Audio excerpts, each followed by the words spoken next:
j'ai pas forcément fait de plan de carrière. Il y en a qui étaient plus carriéristes entre guillemets, qui avaient une vision très très claire de ce qu'ils voulaient. Moi, je suis pas du tout dans ce truc-là. Je fais ça comme un jeu, comme du plaisir, voilà. Et moi, j'avais rien de précis en tête. Je jouais au foot comme je jouais à la base dans mon quartier.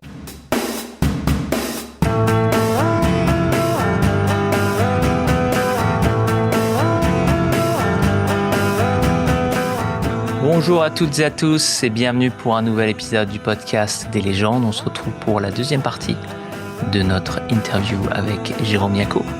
On va parler de Monaco, de l'équipe de France, de Sochaux, de Nice, plein d'autres choses encore. Ça va être un épisode passionnant avec que belles révélations. C'est parti. Alors, Coupe des Coupes, cette finale, vous la jouez dans un stade vide, ça doit être très compliqué à jouer, très compliqué à gérer. C'est juste après Furiani. On a eu plein d'anciens monégasques qui nous ont expliqué un petit peu combien ça avait été dur de le jouer. Toi, comment tu l'appréhendes ce match? Dans ce contexte-là, avec la catastrophe de Soriani la veille, pas forcément toutes les informations à l'époque, on était moins informés, il n'y avait pas le téléphone portable, etc. Donc un peu dans le flou, tout le monde un peu qui s'interroge, qui appelle un peu partout pour savoir ce qui se passe. Et le lendemain, effectivement, on doit jouer cette finale où, très sincèrement, on a du mal à rentrer dedans parce que bon, voilà, il y a un stade de 120 000 places, il y a 15 000 personnes. Bon, ça sonne creux. On a l'impression de jouer un match amical de début de saison. Donc, on n'est pas dedans. Une équipe en face pas géniale où on sent que bon, ils sont largement à notre portée, mais on n'y arrive pas. Et puis bon, après, ils sont quand même bien organisés, etc. Comme une équipe allemande de base. Ouais, exact.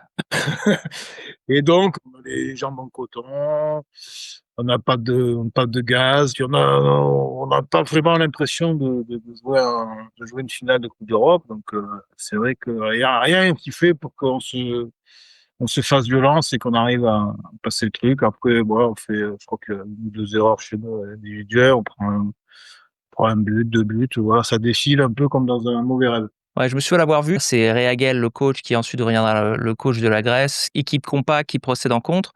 Vous avez une super belle équipe marquée vers l'offensive. Vous contrôlez le ballon, vous avez la possession et malheureusement, vous n'avez pas. Je crois que vous avez peut-être une ou deux occasions. Dans un stade qui peut contenir 125 000 personnes, il y a 17 000 personnes. Quand on voit les images, on voit qu'ils ont mis tous les spectateurs sur les côtés, télévisuellement, pour pas qu'il y ait vraiment une impression de vide. Et justement, il y a un contraste d'autant plus important par rapport à cette demi-finale que vous jouez à Feyenoord, où c'est un vrai match de Coupe d'Europe. Vous faites un match incroyable dans une ambiance hyper chaude. Et donc, j'imagine pour toi, ça va être d'autant plus frustrant. Ah oui, oui, c'est vrai que un de mes meilleurs souvenirs monégasques, c'est vrai que c'est cette demi à Feyenoord où vraiment, ouais, très grosse ambiance. Là, c'est plus de 50 000 personnes, je crois. Un bon temps bien froid, la néerlandaise. Humide. Ouais. Voilà, et humide, avec puis des gros chants des supporters. Enfin, une ambiance de feu, quoi. On avait tous les frissons, là, les poils qui se redressaient en allant s'échauffer pendant le vacarme. On débute le match, je crois on a éteint le stade, hein, parce qu'on Ouais, vous marquez 2 buts. Ouais. 0 en un quart d'heure, un truc comme ça. Donc voilà, super ambiance, super match, gros enjeux. Et puis c'est vrai qu'on arrive à cette finale où on a l'impression de jouer un match amical à Valoris donc, voilà, donc ou à Fréjus.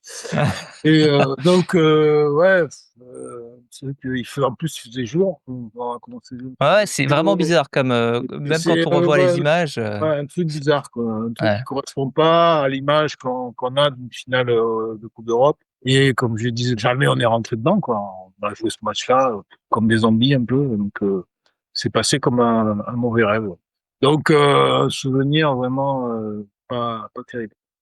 Bah, c'est tous les monégasques qu'on a eu sur le programme, on en a eu pas mal maintenant, qui ont pas vraiment l'impression d'avoir joué ce match. C'est que c'est un Oui, peu non, c'est comme tu dis, un non, mauvais c'est rêve. un truc qui flotte, quoi. Ouais. C'est un truc, on est là, on était là sans être là, ça s'est passé, bon, vraiment sans réaction, amorphe, voilà, je sais pas. Tout kiffé, quoi. Il y a eu Furiani, l'ambiance du match, je sais pas.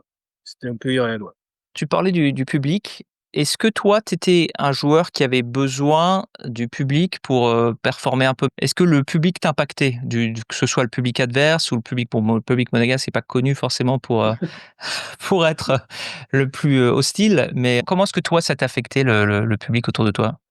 Moi, je pense que j'ai fait mes meilleurs matchs sur les matchs comme ça, là, un peu dans l'hostilité générale, où il y avait du public, et cetera. C'est Ça te vrai que nourrissait quoi, ouais, l'hostilité te c'est nourrissait? un truc qui me boostait parce que, je sais pas, que voilà, ça me donnait j'avais plus d'envie, plus de voilà. C'est vrai que j'ai un peu tendance un peu à me laisser aller dans mon caractère, donc si, bon, on est sur un truc où il y a pas de nervosité un peu autour d'électricité entre guillemets dans l'air, je pense que je suis moins performant.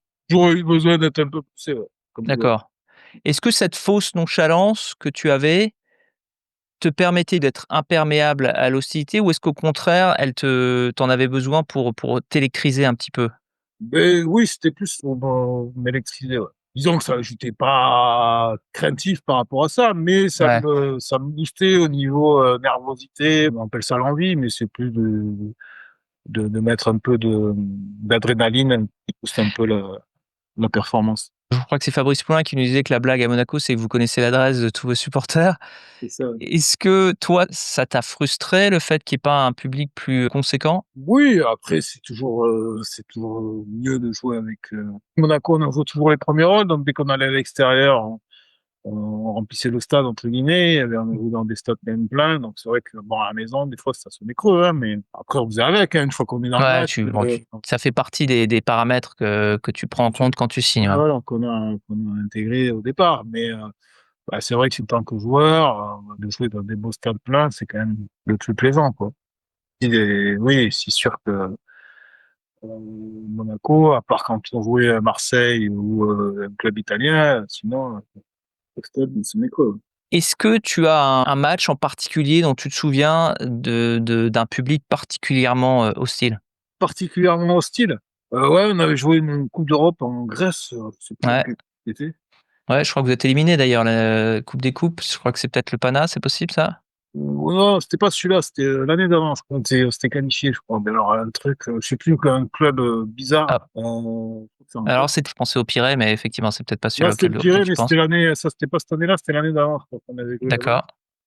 Où là, c'était vraiment, ouais, hyper tendu, quoi. D'ailleurs, je crois que Marcel Dib, il s'était pris un truc, je sais plus, on était plus ou moins, vilipendés par lui. Ouais, C'est chaud, ouais. Marcel Dib, ça a dû le chauffer au contraire, hein, j'imagine. Ils avaient mis des grillages jusqu'au-dessus par-dessus, c'était enfermé, c'était des cages, c'était plus, Waouh! c'était des cages qu'ils étaient pour éviter qu'ils balancent des trucs, les supporters et tout. C'est l'AEK Athènes, non? Ouais, peut-être la EK Athènes. C'était chaud, chaud, chaud. Après, on a joué à Galatasaray, ça s'était très bien passé, le public top, Ouais. franchement, encouragé. Ouais, tu marques d'ailleurs.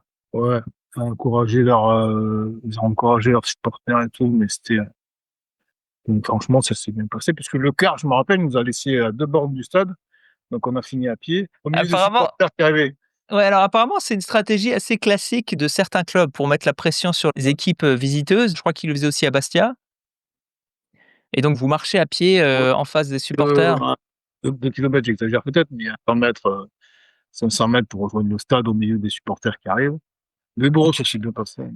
Mais j'imagine ce genre de manœuvre, ça doit plus vous motiver qu'autre chose. C'est pas vous êtes des pros, vous allez pas être stressés par ça quand même? Non, après, bon, on a l'habitude. Après, quand on arrive en pro, ça veut dire qu'on a 15 ans déjà de football Ouais. ou plus. Moi, je commençais le football à 6 7 ans, donc des stades, des embrouilles, des machins, des trucs, on en a fait quelques-uns et depuis le plus jeune âge. Parce que le foot, bon, c'est un peu connu pour ça aussi. Il y a toujours, En tout cas à l'époque, maintenant c'est peut-être un peu différent. il y a toujours non, si, maintenant c'est pareil.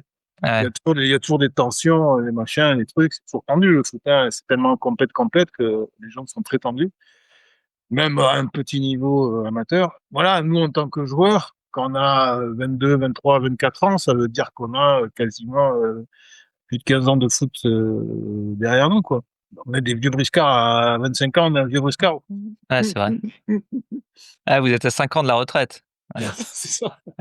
Non, mais les gens qui arrivent pro, ils ont fait des sélections nationales en jeunes, des sélections régionales, des matchs à droite à gauche. Enfin, voilà. Et c'est une expérience qui fait que ben, on connaît ce genre de truc avec que ça soit avec 20 000 supporters ou avec 2000, bon, quelquefois avec 2000, ça finit plus tragiquement qu'avec 20 000. Pour rebondir sur ce que tu disais, voilà, c'est que effectivement, bon, on a un peu l'habitude de ce genre de truc, même notamment les joueurs qui ont grandi en région parisienne, etc., que bon, qui ont fait quand même quelques années dans des clubs amateurs, et savent comment ça se passe, que c'est souvent un peu tendu, quoi. Donc 93-94, fin de saison, donc tu disais une saison qui se passe pas hyper bien malgré ce parcours en Ligue des Champions, c'est l'arbre qui cache un peu la forêt. Vous terminez en haut du milieu de tableau. Tu disais dans une interview qu'il y avait pas eu de super ambiance dans le groupe à ce moment-là. Non, non, c'était un peu particulier. Il y a des joueurs majeurs qui sont arrivés, qui n'avaient pas un jeu forcément adapté à ce qu'on pratiquait d'habitude. D'autres joueurs qui étaient là, qui auraient un peu plus de temps de jeu et voilà, qui jouaient, qui avaient un jeu un petit peu plus porté sur leur efficacité personnelle que sur le collectif. Donc tout ça, ça a créé des tensions dans le groupe, ça a créé des résultats qui pas de l'acabit espéré. Voilà, ça a donné une saison compliquée. Ouais. Alors moi, c'était déjà un petit peu tendu avec les dirigeants de l'époque parce que voilà, je estimais qu'ils n'avaient pas respecté leur engagement. Donc on avait déjà quelques antécédents là-dessus. Là, d'autres choses qui sont venues se greffer. Là, le coach, c'est vrai qu'il avait fait confiance sur des joueurs avec un rendement individuel peut-être intéressant, mais collectivement, c'était compliqué. Tout ça, mis bout à bout, fait que la saison a été chaotique, on va dire. Effectivement, on est allé en demi de Ligue des Champions, mais parce que le format a fait qu'on s'est retrouvé en demi un peu bizarrement, hein, parce qu'il y a eu un groupe de 4 ou 5, et puis les deux premiers Ouais, les 2 premiers arrivés en demi-finale, ouais. arrivaient direct en demi, donc bon, sinon je crois qu'on n'aurait jamais été jusqu'à ce niveau-là avec cette équipe-là, quoi. Et puis bon, après 3-0 en demi, Milan. Et au championnat, on a fini, je sais plus, ouais, 7e. Donc, moi, je suis parti à l'intersaison et je pense que le coach est reparti avec plus ou moins le même groupe et que Enfin, ouais, pour moi, il s'est fait virer, quoi. exact. Et surtout que cette année-là, bizarrement, vous devez pas la jouer, cette Ligue des Champions, puisque vous reprenez la place de Marseille.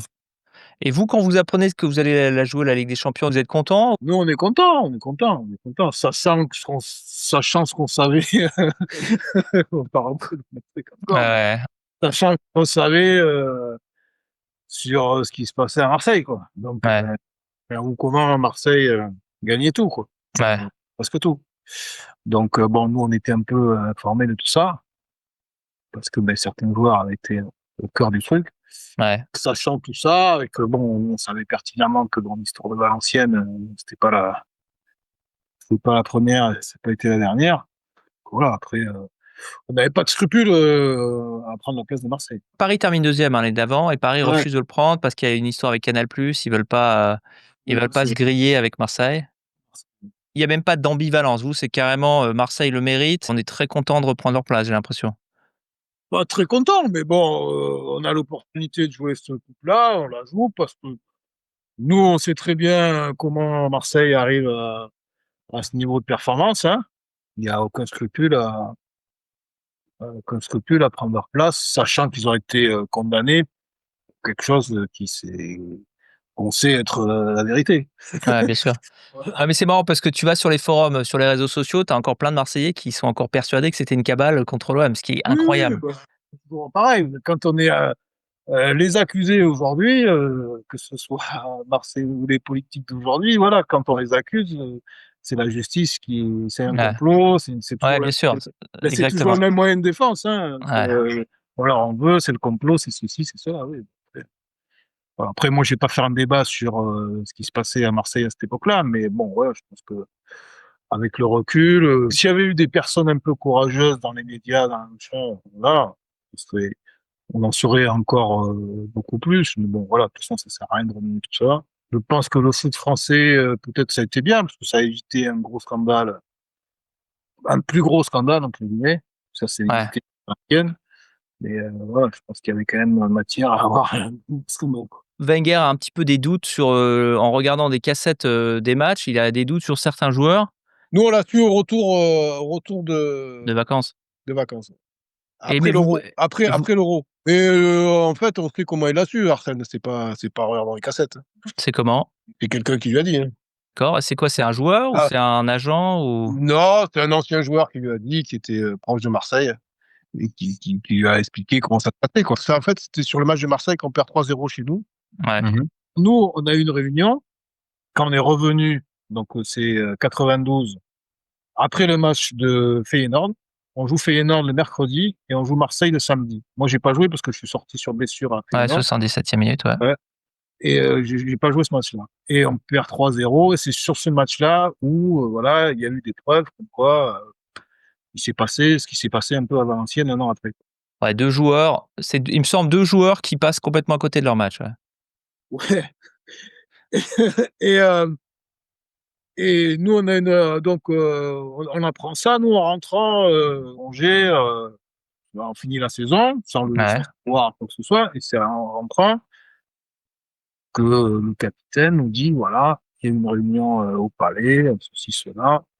On sait que on a vu les joueurs ont reconnu que les concernés, il s'est passé ça, ça, ça. Bon, par contre, voilà, ça sort pas d'ici». Voilà, ça s'est passé comme ça. C'est Wenger qui a été mis moi, ce qu'on m'a dit, c'est Wenger qui a été mis au courant par quelqu'un de Marseille. un Marseillais qui aurait dit: «Mais juste genre ça pourquoi? Pour leur rendre service ou pour les taquiner?» Non, parce que quelqu'un qui était un peu, Un peu moins malhonnête que les autres? non, je pense enfin oui, sûrement, mais aussi qui avait quelques griefs Envers envers ta le pied. club, D'accord. envers le club, qui a balancé, qui a dit voilà, qui a je pense que c'est à l'Euro 92 d'après ce qu'on m'a dit moi. C'est quand Ouais, Wenger est remonté à l'Euro 92, voilà, il a rencontré, des gens, qu'il connaissait, qui étaient, à l'intérieur du club de Marseille à l'époque, qui lui ont dit: «Voilà, Arsène, je t'aime bien, donc je t'explique, il s'est passé ça, ça, ça pour ton match là, waouh. ça, donc c'est pas» moi, on m'a dit que ça s'est passé comme Ouais, ça. ouais. C'est pas Ouais, bah, ça a l'air plausible, hein. Ça a l'air plausible. moi, on m'a dit: «Voilà» et donc quand on est rentré de vacances, on a juste, voilà, convoqué le président, machin, voilà, attention, bon, voilà, il s'est passé ça, tel joueur, tel joueur, tel joueur, voilà, ça a été réglé, maintenant on en parle plus et 1 an après, il y avait Valence. Sachant qu'entre temps, il y a eu plein de Bon, il y a eu plein d'autres histoires, hein. Il y a vraiment il suffit de regarder, de faire des recherches sur internet pour voir, il y a des histoires, bon, des cas comme ça, moi, on m'a décrit des voilà, on m'a parlé d'arbitres, on m'a parlé de trucs, alors que j'en sais ouais, rien, ça, c'est des on-dit. Ça, moi, je ouais. l'ai vécu de l'intérieur, cette histoire-là avec Monaco, voilà.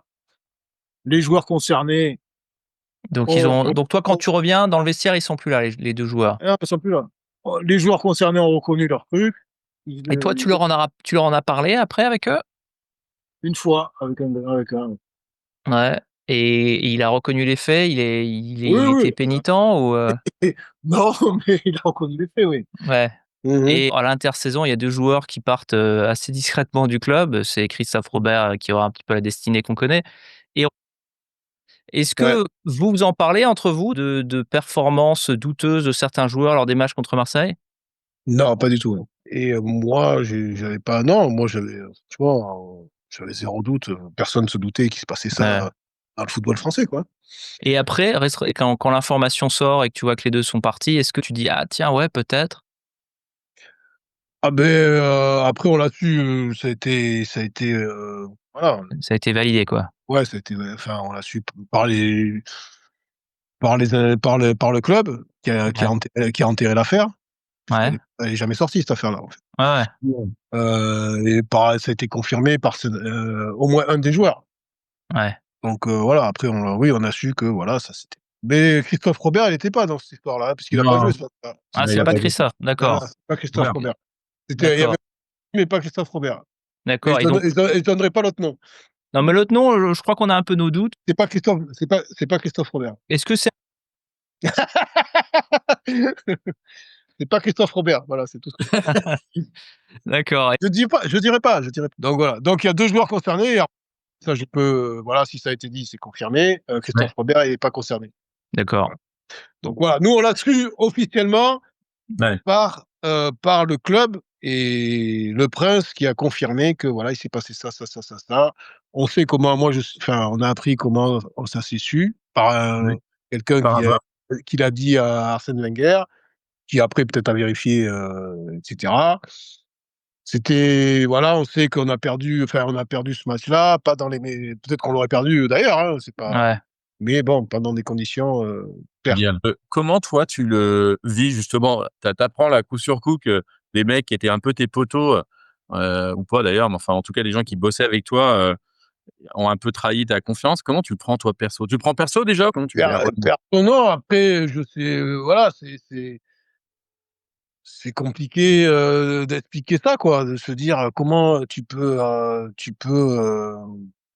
je sais pas, je sais pas le cheminement pour en arriver là, se dire Ouais, là on jouait quand même, c'était la finale du championnat de France en fait là. Ouais, non, parce On que battait Marseille, on passait devant. ouais, pour expliquer aux auditeurs, Monaco est quasiment systématiquement 2e, à cette période, hein. 2e, à 2 points du champion. L'année d'après, nouveau 2e, l'année suivante 3e.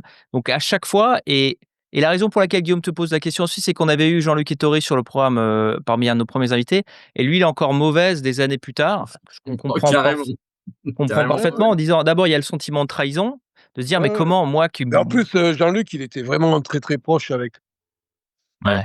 Donc mais bon après je pense qu'il a voilà, il en veut, et cetera. Mais bon, il a pardonné parce que je sais qu'ils se sont vus après, et cetera. Mais bon, c'est vrai que voilà, on a du mal à saisir quoi. Après chacun est pas fait pareil, hein, Ouais, bien sûr. voilà, Alors c'est une période qu'on a du mal à imaginer maintenant, hein, de nos jours. Alors j'ose espérer que c'est plus trop, qu'il y a plus trop d'arrangements comme ouais, ça. ça résume un peu malheureusement. Bon après c'est vrai que ça fait un peu aigri de dire ça, mais c'est un peu les années marseillaises et bon, Bien Ouais. c'est sûr. vrai que quand on voit, comment on a encensé certaines personnalités à Marseille, bon, et qu'on sait ce qu'ils ont fait, bon et que c'était un peu systématique, hein, parce que là on parle quand même de, c'est 1 an avant Valenciennes, hein, donc Ouais. c'était, enfin il y a d'autres nous dans le milieu ça se sait, hein, il y a d'autres joueurs qui ont été approchés, il y a eu d'autres histoires, enfin voilà, on sait comment ça se passait, hein, et on sait que voilà, ce monsieur il voulait tout gagner donc beh, il mettait tous les moyens pour gagner donc même les moins honnêtes on va dire donc voilà, donc il a fait ça pendant pas mal de temps, ouais. Bah, écoute, Et d'autres joueurs nous ont raconté, sans te donner de nom, mais bon, quand tu lis les procès-verbaux de l'époque, tu sais plus ou moins que des joueurs internationaux, ont été vraiment dégueulasses. Et il y en avait un qui était chargé de remettre des enveloppes dans le journal L'Équipe, il le donnait à un autre joueur, mais quasiment, ben en nous, pleine lumière, quoi. ouais, ouais, bon, on sait que bon, il y avait des quand nous, on voyait des joueurs à la télé, pleurer à dire: «On en veut à Marseille», alors qu'on sait très bien qu'ils étaient impliqués dans le truc parce que même sur Valenciennes, qui c'est qui appelle les joueurs de Valenciennes? C'est quand même des joueurs de Marseille, c'est pas Ouais, Bah, bien sûr. donc ouais, ouais. les joueurs, ils sont parfaitement au courant. Enfin voilà, moi, j'ai côtoyé d'autres joueurs de Marseille après qui voilà, ils m'ont confirmé tout ce qu'on savait déjà, mais bon.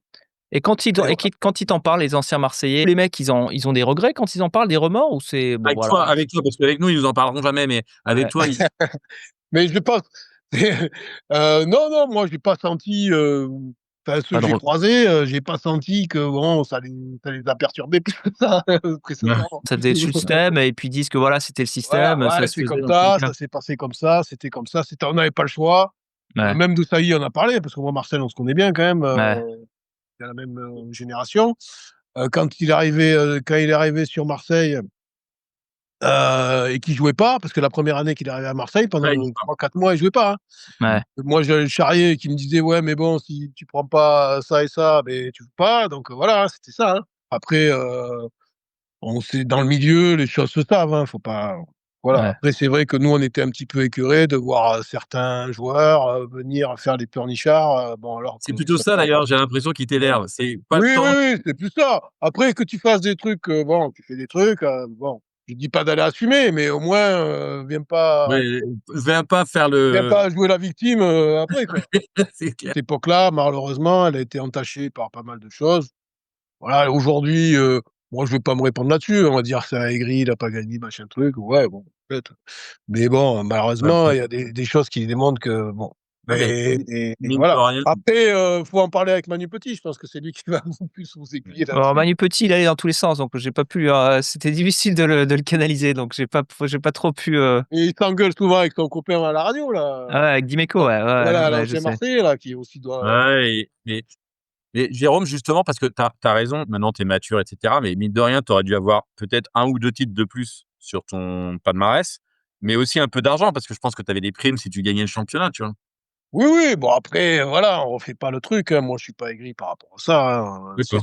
C'est plus sportivement de se dire: «Bon, c'est vrai qu'avoir, voilà». Après, il y en a qui effectivement ont profité de ce système pour ça leur a mis un pied à l'étrier, pour aller à l'étranger, pour faire des Mmh. choses, que nous on n'a pas fait, que moi j'ai pas fait personnellement. Ouais. Ouais, après, voilà, hein, c'est la vie, hein, Chacun exactement, Ouais. chacun son chacun fait ses choix, chacun fait ses trucs. Ça a réussi à pas mal d'entre eux, hein. Maintenant, Après, hein. ce qui est étonnant dans ce pays qui donne des leçons à tout le monde, des leçons de corruption à la terre entière, c'est que tu vois que des gens comme ça qui sont condamnés, machin, beh, ils prospèrent encore dans le même milieu, ça les empêche pas d'eux, voilà, moi, c'est un peu ça qui me gêne, quoi, voilà. bien Après, sûr. les gens font ce qu'ils font. Après, voilà, moi, je suis pas non plus, je vais pas dire que je suis, blanc partout, et à toute époque. Enfin, dans ces histoires-là, oui, mais Ouais. dans la dans la dans la dans Ah, la ça vie va en être ça géné va ça va être ça va être dans le la vie en titre de général, l'entretien: «Je voilà, ne suis pas blanc niveau corruption». Non, non, t'inquiète ouais, pas. ouais, voilà. Non, non, non. Après, à un moment donné, c'est aussi, par rapport à des comportements des gens qui ont vécu dans le football, très largement et très Mmh. crassement. En ayant eu des condamnations, des comportements totalement répréhensibles et malhonnêtes et condamnés, et que ça les empêche pas de, voilà, il y a des métiers où, maintenant pour être, garde forestier, il faut avoir un casier vierge. Par contre, pour pour gagner des milliards, enfin des Ouais, millions, voilà, c'est pas un problème. Vous avez triché là, bon, c'est pas grave, vous pouvez recommencer dans 2 ans, c'est pas grave. ouais. Ouais, c'est clair. Voilà, quand je vois que Bernard Tapie est revenu dans le foot, malgré tout, bon, voilà, quand je vois que d'autres Ernest, joueurs voilà, Bernès, c'est Fernandes, le plus gros agent français voilà, et les mecs comme Fernandes sont encore là, à voilà, la limite, Bernès, je dirais, pour faire l'avocat du diable, Bernès, il a payé. Tu peux dire: «Bon, bah, voilà, il a payé sa dette à la société». C'est sûr que les joueurs lui fassent «confiance» entre d'accord, guillemets. ouais, mais C'est je plus suis ça d'accord qui me avec paraît Jérôme. bizarre, quoi. C'est-à-dire le mec est quand même condamné pour corruption et donc s'il est condamné, amende ou on condamnait jamais personne, hein. Ça veut dire que Ouais, ouais. s'il est condamné, ça veut vraiment dire que tu es Bah, tranquille. déjà pour être condamné pour corruption, déjà pour prouver une corruption, c'est quand même, à part comme ça s'est fait en Angleterre, à mettre des caméras, à piéger les Mmh. mecs et cetera, où il faut vraiment aller loin dans des enquêtes et cetera. Mais en corruption, ça veut dire qu'il faut qu'il y ait un mec qui balance un autre mec, qu'on trouve que le mec si Christophe Robert il craque pas à Valenciennes, ouais, bah, Valenciennes, ouais. si jamais il dit rien et que, ou sa femme, ou que les enquêteurs ils ont réussi à faire peur à lui ou à sa femme, j'en sais rien. Mais Mmh. s'il y en a personne qui parle, c'est mort, hein. C'est Ouais, improuvable, c'est improuvable. ouais. C'est la parole de l'un contre la parole de l'autre. Et Donc, et et là, toi, c'est donc sûr qu'il est mouillé, mais mais ouais, tu es capable de revenir dans le foot dans un endroit justement où tu es toujours sur du commercial, tu vois? Et ouais, honnêtement, ouais, je suis d'accord avec Jérôme. Normalement, tu fais ça, par exemple, en asset management ou en finance, mais tu as pas le droit. Kerviel, il a pas le droit de revenir: «Ouais, bah, tiens, salut, je vais refaire ouais. des petites opérations financières». Il y a qu'au foot où tu as le droit de Il y a le foot, ici il y a 2, il y en a 2, il y a le foot et la politique. On en a parlé avec pas mal d'anciens monégasques. Il y a ceux qui disent, en tout cas avec un des 2, hein, que bon, c'est un pote, ils comprennent, ils excusent évidemment pas, hein, mais ils comprennent, c'est humain. Il y a plein de joueurs monégasques qui ont encore beaucoup d'affection envers lui, malgré ce qu'il a pu faire.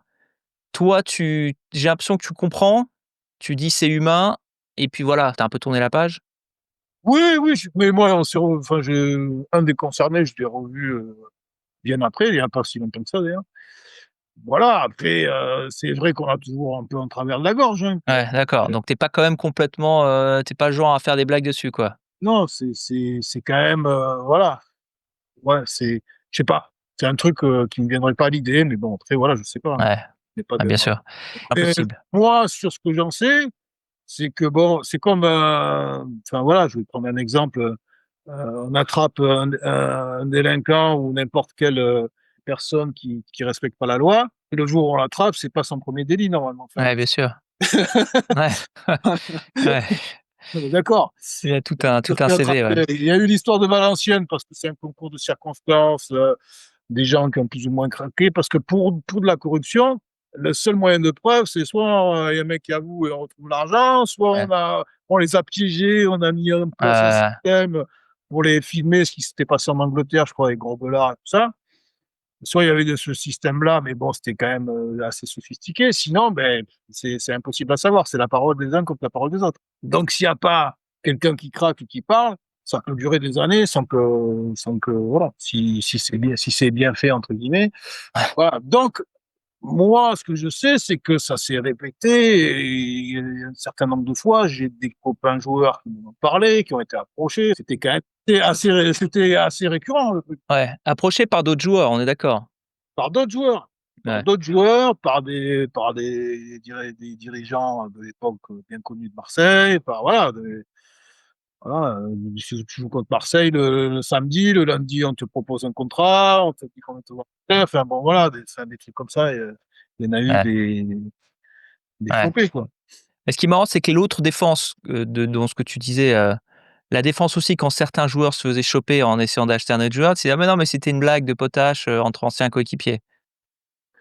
Moi, ce qui me enfin, très sincèrement, moi, ce qui me faisait mal, enfin, ce qui me faisait mal, Ouais, c'est tu que peux le dire, hein, tu peux le dire. Ça tu sais connaissant les joueurs, moi, je les connaissais, c'est ma génération, donc connaissant les joueurs, ceux qui faisaient un peu les intermédiaires et voyant ce qu'ils racontaient après dans les médias, bon, voilà. Moi, si je fais des entourloupes ou des choses, j'essaye d'être, voilà, au moins un peu un peu de décence. d'essence, je parle pas, voilà. Voilà, c'était pas voilà. Donc après, bon, il y en a qui en ont profité, hein, qui ont fait des belles carrières, qui ont fait des trucs, tant mieux pour eux, hein, après, pas de souci, mais bon, c'est comme ça. Ouais. Quand tu vois tout le scandale autour du match Benfica-Marseille, Mmh. comme Tapi crie à la corruption parce que l'arbitre, qui est très mal placé d'ailleurs, hein, ne voit pas la main de Vata. Quand tu vois ça ensuite à la lumière de tous les faits qui sont sortis après, c'est incroyable le culot de Tapi au final. C'est Ah oui, ça oui, qui est hallucinant. c'est hallucinant, c'est des mecs qui ont aucun enfin, des gens qui ont aucun scrupule, qui voilà, qui alors est-ce qu'ils sont vraiment, très calculateurs ou que vraiment ils y croient vraiment à leurs histoires? Mais bon, à un Bah, je moment pense donné, tu te poses la question, tu est-ce que le mec je il pense qu'il y a un côté ça, hein. Je pense qu'ils croient vraiment à leur mensonge au bout d'un moment, ouais, hein. ouais, c'est ça, C'est la conviction. c'est le truc donc D'accord. forcément ça a perduré dans le temps et que voilà, il y a eu d'autres, Marcel Desailly quand il est arrivé à Marseille, il jouait pas, donc nous on est de la même génération. Il est arrivé à Marseille, sa première année quand il est arrivé de Nantes à Marseille pendant 3 ou 4 mois, il jouait pas, il était remplaçant parce que il l'a dit même, il l'a écrit dans son bouquin, c'est pour ça que je le dis, parce qu'il prenait pas le petit cachet bleu, pour jouer quoi. Ah ouais. Et ouais, Ah, il y avait des cachets aussi à Marseille parce que ça, je oui, savais qu'il y avait il l'a écrit dans un bouquin, donc je peux le dire, pas le secret.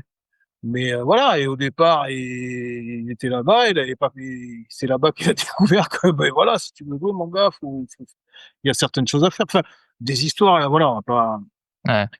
c'était il y a 30 ans maintenant donc mais malheureusement, on est dans des sphères où c'est compliqué de faire apparaître la vérité, parce qu'il y a toujours des intérêts qui vont aller contre.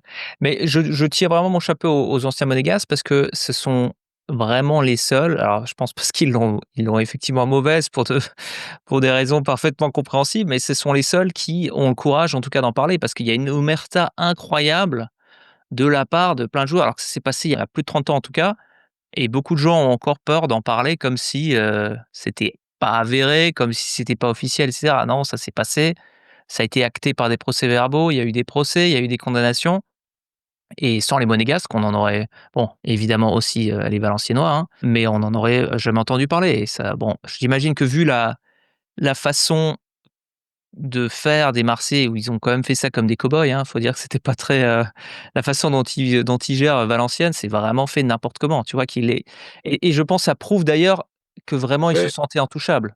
Oui, voilà, c'est l'impunité, c'était l'impunité, qui Exactement, ouais. voilà, il se prenait voilà, il pensait qu'il allait être maire de Marseille ou président de la République, je sais pas. Ouais, Donc pour lui, il était intouchable, quoi, il pouvait faire ce qu'il voulait, donc après, effectivement, il se permettait tout, quoi. ouais. Il se permettait tout, donc il se permettait tout, donc voilà, après, c'est des gens qui n'ont ils la fin justifie les moyens, donc on y va gaiement, hein. Ouais. Quand ouais et quand tu vois Dimeco qui se frite avec, Emmanuel Petit, sur, je crois que c'était sur RMC, Tu boues intérieurement ou ça te fait rire maintenant? Non, ça me fait rigoler parce que je sais que Manu, il est tendu là-dessus Ouais, ouais, et il est clairement. bon, Nico, il fait le canard, quoi, hein. Mais bon, lui, nous quand on se regarde dans les yeux, chacun se connaît la vérité. Tu l'as déjà croisé, hors terrain et vous en avez parlé ou? Non, non, non. Moi, j'avais eu un très bon contact avec lui parce que j'ai été une sélection avec lui en équipe de France à Naples. Mais bon, à l'époque, on en savait un petit peu moins, mais bon, on savait déjà un petit peu le truc, mais sans rentrer dans le détail. Ouais, Non, non, moi, je l'ai pas croisé sur ce sujet-là. Après, c'est vrai que j'ai eu l'occasion de l'entendre se friter un peu avec Manu, parce que, mais avec Manu Petit, mais bon, voilà. Après, moi, ça me fait rigoler les anciens Marseillais qui sont tout étonnés. ouais. Bah, parce que toi, le match amical, contre l'Italie à Naples, c'est en 94, donc tu t'es quand même déjà au courant de ce qui s'est passé, tu es au courant de l'exfiltration de tes Mais on joueurs. n'est Alors pas au du coup, courant tu es on n'est pas au courant, on est au courant pour Valenciennes, etc. ouais, Après, nous, on n'est pas au courant de qui a ça. À l'époque, je me rappelle plus très bien, mais je pense pas qu'on soit au courant de qui c'est qui faisait les démarches, qui c'est qui, enfin, on est au courant pour Valenciennes, là, enfin, comment ça s'appelle, Aideli, ouais, etc. Edli, Robert, ouais. Robert. Après, on sait qu'il y a des joueurs, voilà, qui sollicitaient les autres joueurs. Donc, on sait que les joueurs étaient au courant, parce que je dirais si, ouais, on sait que les joueurs de Marseille étaient au courant de ces démarches-là. Ouais, ouais, bien sûr. Bah, tu pouvais pas Bon, ne pas l'être, hein. ils pouvaient pas ne pas l'être. Après, on était passé un peu à autre chose, hein. Alors eux, c'est sûr que bon, ils vont pas venir crier sur les toits qu'il s'est passé ça. C'est Ils sont sûr. pas forcément fiers de ça, hein, mais bon. Après, à un moment donné, bon, c'est vrai que il y en a qui l'ont. Nous, on l'a un petit peu en travers encore, hein. Peut-être qu'on n'aurait jamais gagné de match, ça veut rien dire, hein. Ah, vous Mais terminez bon, quand même 2e, tellement de fois durant cette oui, et décennie puis que quand tu vois, alors à l'époque, le pire, je pense que c'était l'époque, comment il s'appelle, Goethals, ouais, où il alignait les 11 mêmes joueurs, voilà, il faisait des matchs tous les 3 jours à ouais, 200%, tu te dis: «Les mecs, c'est des machines, quoi, c'est pas ouais, possible».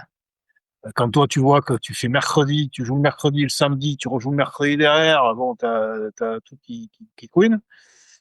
Et les mecs, il était à 200%, tu dis: «C'est incroyable». Ce qu'il a ouais, fait de sa saison, il avait une équipe type, il bougeait pas, quoi. ouais, c'est vrai. Il bougeait pas. C'était toujours les mêmes. Mercredi, samedi, mercredi, samedi, mercredi, samedi. Tu dis: «Putain, toi, tu fais 4 matchs en 2 semaines, bon, je peux te dire que» et moi, j'avais pas 32 ans, hein, j'en avais 24 ou 25, Ouais, quoi. ouais. Oui, Ouais et puis surtout que tu avais un sacré coffre. Tu étais connu ouais, comme, voilà, après on a vite compris, hein, mais ouais. Ah parce que ça, j'avoue que le côté pilule, je connaissais pas cette et anecdote. Desailly l'a dit dans un livre, hein, il a dit que, Ouais bah, ah, ça y est, c'est comme et ça. donc ça, c'était quelque chose qui était discuté entre vous, les joueurs? Moi, nous, ils nous en avaient. Alors, très honnêtement, je me rappelle très bien. Nous, on jouait à Marseille. Je crois que c'était. Il venait de signer à Marseille et il était remplaçant. Donc, comme on se connaît un petit peu, de plus jeunes, puisqu'on a la même génération. Donc, je chambouais un petit peu en disant, ah, Marcel, remplaçant, donc, qu'est-ce qui se passe? C'est pas, Ouais, bon. Alors, les joueurs discutent entre eux, hein. Ah, ouais, bien sûr. je connais, moi, Marcel Desailly, on se connaît depuis qu'on a 14 ou 15 ans. Tout le monde, plus ou moins, se connaît. Voilà, on a plus ou moins grandi ensemble, dans les sélections, les machins, les trucs. Voilà, moi, Deschamps, j'étais champion de France, moi, avec Deschamps en minime en 82, en 14 ans, hein. Donc, Ouais. voilà, avec Alain Roche, avec donc, tous ceux de la génération qui Hervé Rollin, ouais. avaient Rollin, etc. Donc, on se connaît tous plus ou moins.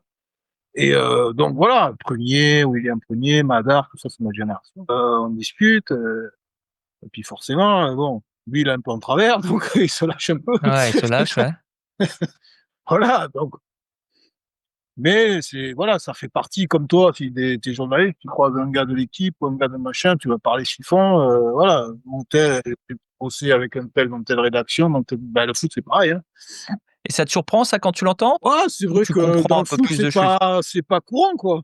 Enfin, moi, très sincèrement, du dopage en foot, c'est pas à part les Guronzan, bon, les trucs, Ouais, ça c'est C'est ce que je prenais avant des examens, donc Ouais, j'espère que c'est voilà. pas un Et produit bon, dopant. sinon, du vrai dopage, bon, j'ai pas forcément côtoyé. Enfin, voilà, c'est vrai que c'est pas le truc qui te. Après, on en a vu quelques-uns sur des matchs internationaux, enfin des matchs avec des pays de l'Est, etc. Où effectivement, on s'est dit, ouais, les mecs, ils étaient quand même très très chauds, quoi. Ouais. Mais c'est pas prégnant comme dans d'autres sports, quoi. Parce que bon, alors, c'est mieux de courir sans se fatiguer, hein, ça aide aussi.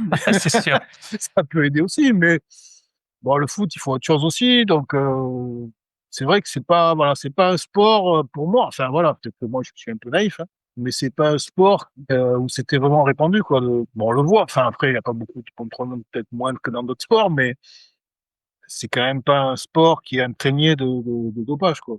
Ouais. Bon, et puis la FIFA, vu comme c'est une organisation qui est peu transparente, je pense que s'il y avait un cas de dopage qui fait les gros titres, je suis persuadé qu'ils l'enterreraient si ça peut leur poser des problèmes. Mais alors, ce qui est marrant, c'est que moi, j'ai toujours eu des soupçons sur l'équipe d'Espagne. Tu vois, l'équipe d'Espagne qui gagne l'Euro en 2008, 2010, ils gagnent la Coupe du Monde, 2012, ils gagnent l'Euro nouveau. Les mecs qui faisaient partie de cette équipe, ils jouaient 75 matchs par an. C'était le Ouais, même après, moi, noyau. ouais, je regardais pas pour les. C'était le même noyau. C'était les mecs de Barça et du Real qui jouaient tous les matchs, qui arrivaient quasiment en finale à chaque fois, de toutes les finales. Donc, c'est des mecs qui font 70 matchs par an et ils marquaient toujours leur but à la 88-89. Tu vois, le but contre le final de la Coupe du Monde, ils marquent après prolongation. C'était toujours en fin de match. Tu dis, attends, les mecs, ils jouent tout le temps et ils sont encore frais à la fin, à la fin du match. C'est pas possible. Ouais, après, c'est vrai que j'ai pas, après, moi, j'étais un suiveur extérieur de loin. Donc, Ouais. voilà. Mais, oui, la question peut se poser, ouais. Surtout quand l'Espagne, bon, il y a quand même pas mal de cas Fuentes, ouais. euh, Docteur Fuentes. dans les, dans les sports, même dans tous les sports où, course à pied, etc., il y a bon, après, franchement, Non, j'ai absolument zéro preuve, hein. C'est ouais, vraiment juste ouais, une comme remarque. au niveau empirique. Alors, on va clore la page dopage, corruption. Tricherie. Ouais, tricherie, voilà, le chapitre tricherie. Fin de saison 93-94, donc tu disais, tu as l'impression que les dirigeants monégasques n'ont pas vraiment respecté leurs paroles et on a eu Fabrice Poulin récemment qui disait que lui aussi, il avait pas un peu eu les mêmes, peut-être pas les mêmes problèmes, il avait aussi des tensions avec le président Campora qui avait essayé de le virer quelques mois à peine après son arrivée. Donc j'imagine que c'était peut-être pas un président qui était très facile à gérer, même s'il projette cette image d'un président un peu paternaliste à l'ancienne, et cetera. C'est peut-être un peu différent. Je pense pas. Bah, pareil, genre, je l'ai transféré sans que le coach soit au courant, Ah ouais. que personne soit au courant, hein. Ça s'est fait pareil, enfin, un peu comme moi, hein. Ça, c'est pour une autre histoire, mais c'est un Ah ouais, peu le même. c'était quoi l'histoire? Ah, t'es pas au courant? C'est, OK, d'accord. OK, ouais. très bien et Donc, donc il a été, j'allais dire extradé, mais il a été il a été transféré, ouais. D'accord. transféré, même le coach, je crois que j'étais au courant avant le coach. D'accord. Ah oui, donc c'est pour et là, c'est quand il part à Paris, c'est ça? Ouais, Et quand même président du Liberia, hein, donc bon, il s'est quand même pas ouais. trop mal, débrouillé à la fin. Oui, oui, oui, non, non, bah, c'était un très bon mec. Bon, après, Ouais. voilà, c'est juste pour parler du président, notre ami. D'accord. Et OK. voilà, quand il avait quelqu'un qui lui plaisait pas trop, enfin qui lui plaisait pas trop ou qui le dérangeait Ouais, d'une forme ou d'une autre, d'accord. Ça c'est il son entraîneur pour le virer. tu pars à Sochaux qui jouait pas les premiers rôles. Alors c'est quoi le Sochaux 94-95, c'est à peu près 5 ans après la génération dorée. C'est toujours Takac qui est l'entraîneur. Tu as des bons joueurs, mais c'est vrai que c'est pas pour un international confirmé qui a joué une finale de coupe d'Europe, qui a joué une demi-finale de Ligue des champions, c'était peut-être pas, le choix qu'on aurait pu attendre. Clairement, tu as des tensions, tu veux partir. Est-ce que tu as d'autres offres ou est-ce que là, tu es dans l'optique: «Bon voilà, la première offre qui arrive, faut vraiment que je parte de Monaco». Non, non, ça se fait un peu à la va-vite, sur des tensions, sur des prises de bec avec les dirigeants et puis franchement voilà, j'ai pas pris le temps, je me suis braqué, et puis voilà, j'ai pris le premier truc qui me venait et où je me suis embelli le truc en me disant: «Non, non, c'est bien, c'est bien». Et puis voilà, donc après, c'est vrai que, a posteriori, on se dit, voilà, c'était une grosse connerie, mais malheureusement, voilà, j'ai pas pris le temps nécessaire à la réflexion. Entre 2 saisons intersaison, les tensions sont montées et le ton est monté entre les dirigeants et moi. Moi, voilà, c'est sur un coup de tête, ouais, j'ai mis comment on appelle? Des Des ultimatums et puis ultimatums, ouais. après j'étais obligé, enfin pas obligé, mais bon, voilà. Bon, voilà, bon, y a pas de souci. J'ai dit sur tel et tel critère, moi je signe là-bas et puis voilà, je suis parti là-bas sur un coup de tête. Et tu es encore conseillé par ton papa à cette époque-là ou là, tu es vraiment, ton propre? Non, non, là j'avais un peu coupé les plans, pas coupé les plans, mais sur ce plan-là, j'avais moins de voilà. C'était un c'est un regret, hein. C'est vrai que je pense que si j'avais été plus mature à ce niveau-là et si j'avais écouté un peu mon père sur ce sujet-là, je pense que j'aurais fait un choix différent. Mais bon, voilà, c'était un coup de tête, un coup de sang, et puis ça s'est avéré pas très bon pour la suite, mais Ouais. bon, c'est comme ça, hein. C'est la vie, hein. On fait pas toujours les bons choix, donc voilà, là c'était un mauvais choix. Et les joueurs que tu voyais à Monaco jouer un petit peu pour leur gueule, tu t'expliques avec eux? Il y a des tensions dans les vestiaires, il y a des bastons dans les vestiaires? Ah, sur cette année-là, il y a eu deux trois altercations, effectivement. Enfin, moi, directement, ouais, je me chauffais avec, mais pas des trucs très forts, mais après, oui, c'est non, des tensions entre joueurs, on prend des, comment dire, on sent que le coach prend pas des conseils, mais Il est interroge des influencé, quoi. ouais, influencé par des joueurs, bon, voilà. Après, je pense qu'il s'en est aperçu lui-même, hein, parce que il a fait confiance à des gens, 6 mois plus tard, il était plus là, hein, donc Ouais. bon, il a peut-être lui aussi, il s'est dit: «Je me suis peut-être trompé de personne, sur qui m'appuyer, quoi». Cette équipe de Monaco, en tout cas dans mon souvenir, corrige-moi si je me trompe, mais il y a beaucoup de joueurs qui sont là depuis un certain temps. Tu as les petits, Blondeau, je crois que tu as Grimandi aussi, Claude Puel, bon évidemment Ettori, l'inamovible. Patrick Valéry. Patrick Valéry, exactement. Et bon, et ensuite tu as quelques joueurs qui arrivent, des joueurs très techniques. Tu as, Djorkaeff, Rui Barros, donc tu as Klinsmann qui l'a pour 2 ans et puis tu as Enzo Scifo et dans mes souvenirs, Enzo Scifo, il laisse pas un souvenir impérissable malgré son statut, malgré son aura. Est-ce que c'est des tensions entre les «historiques» entre guillemets et ceux qui arrivent un peu plus tard ou est-ce que c'est un peu plus nuancé que ça? C'est plus nuancé, c'est pas des alors au départ, c'est pas des prétentions, mais bon, on sent que le jeu, est moins fluide, voilà. C'est vrai qu'Enzo Scifo au milieu, ben, voilà, s'il a pas fait 4 tours sur lui-même,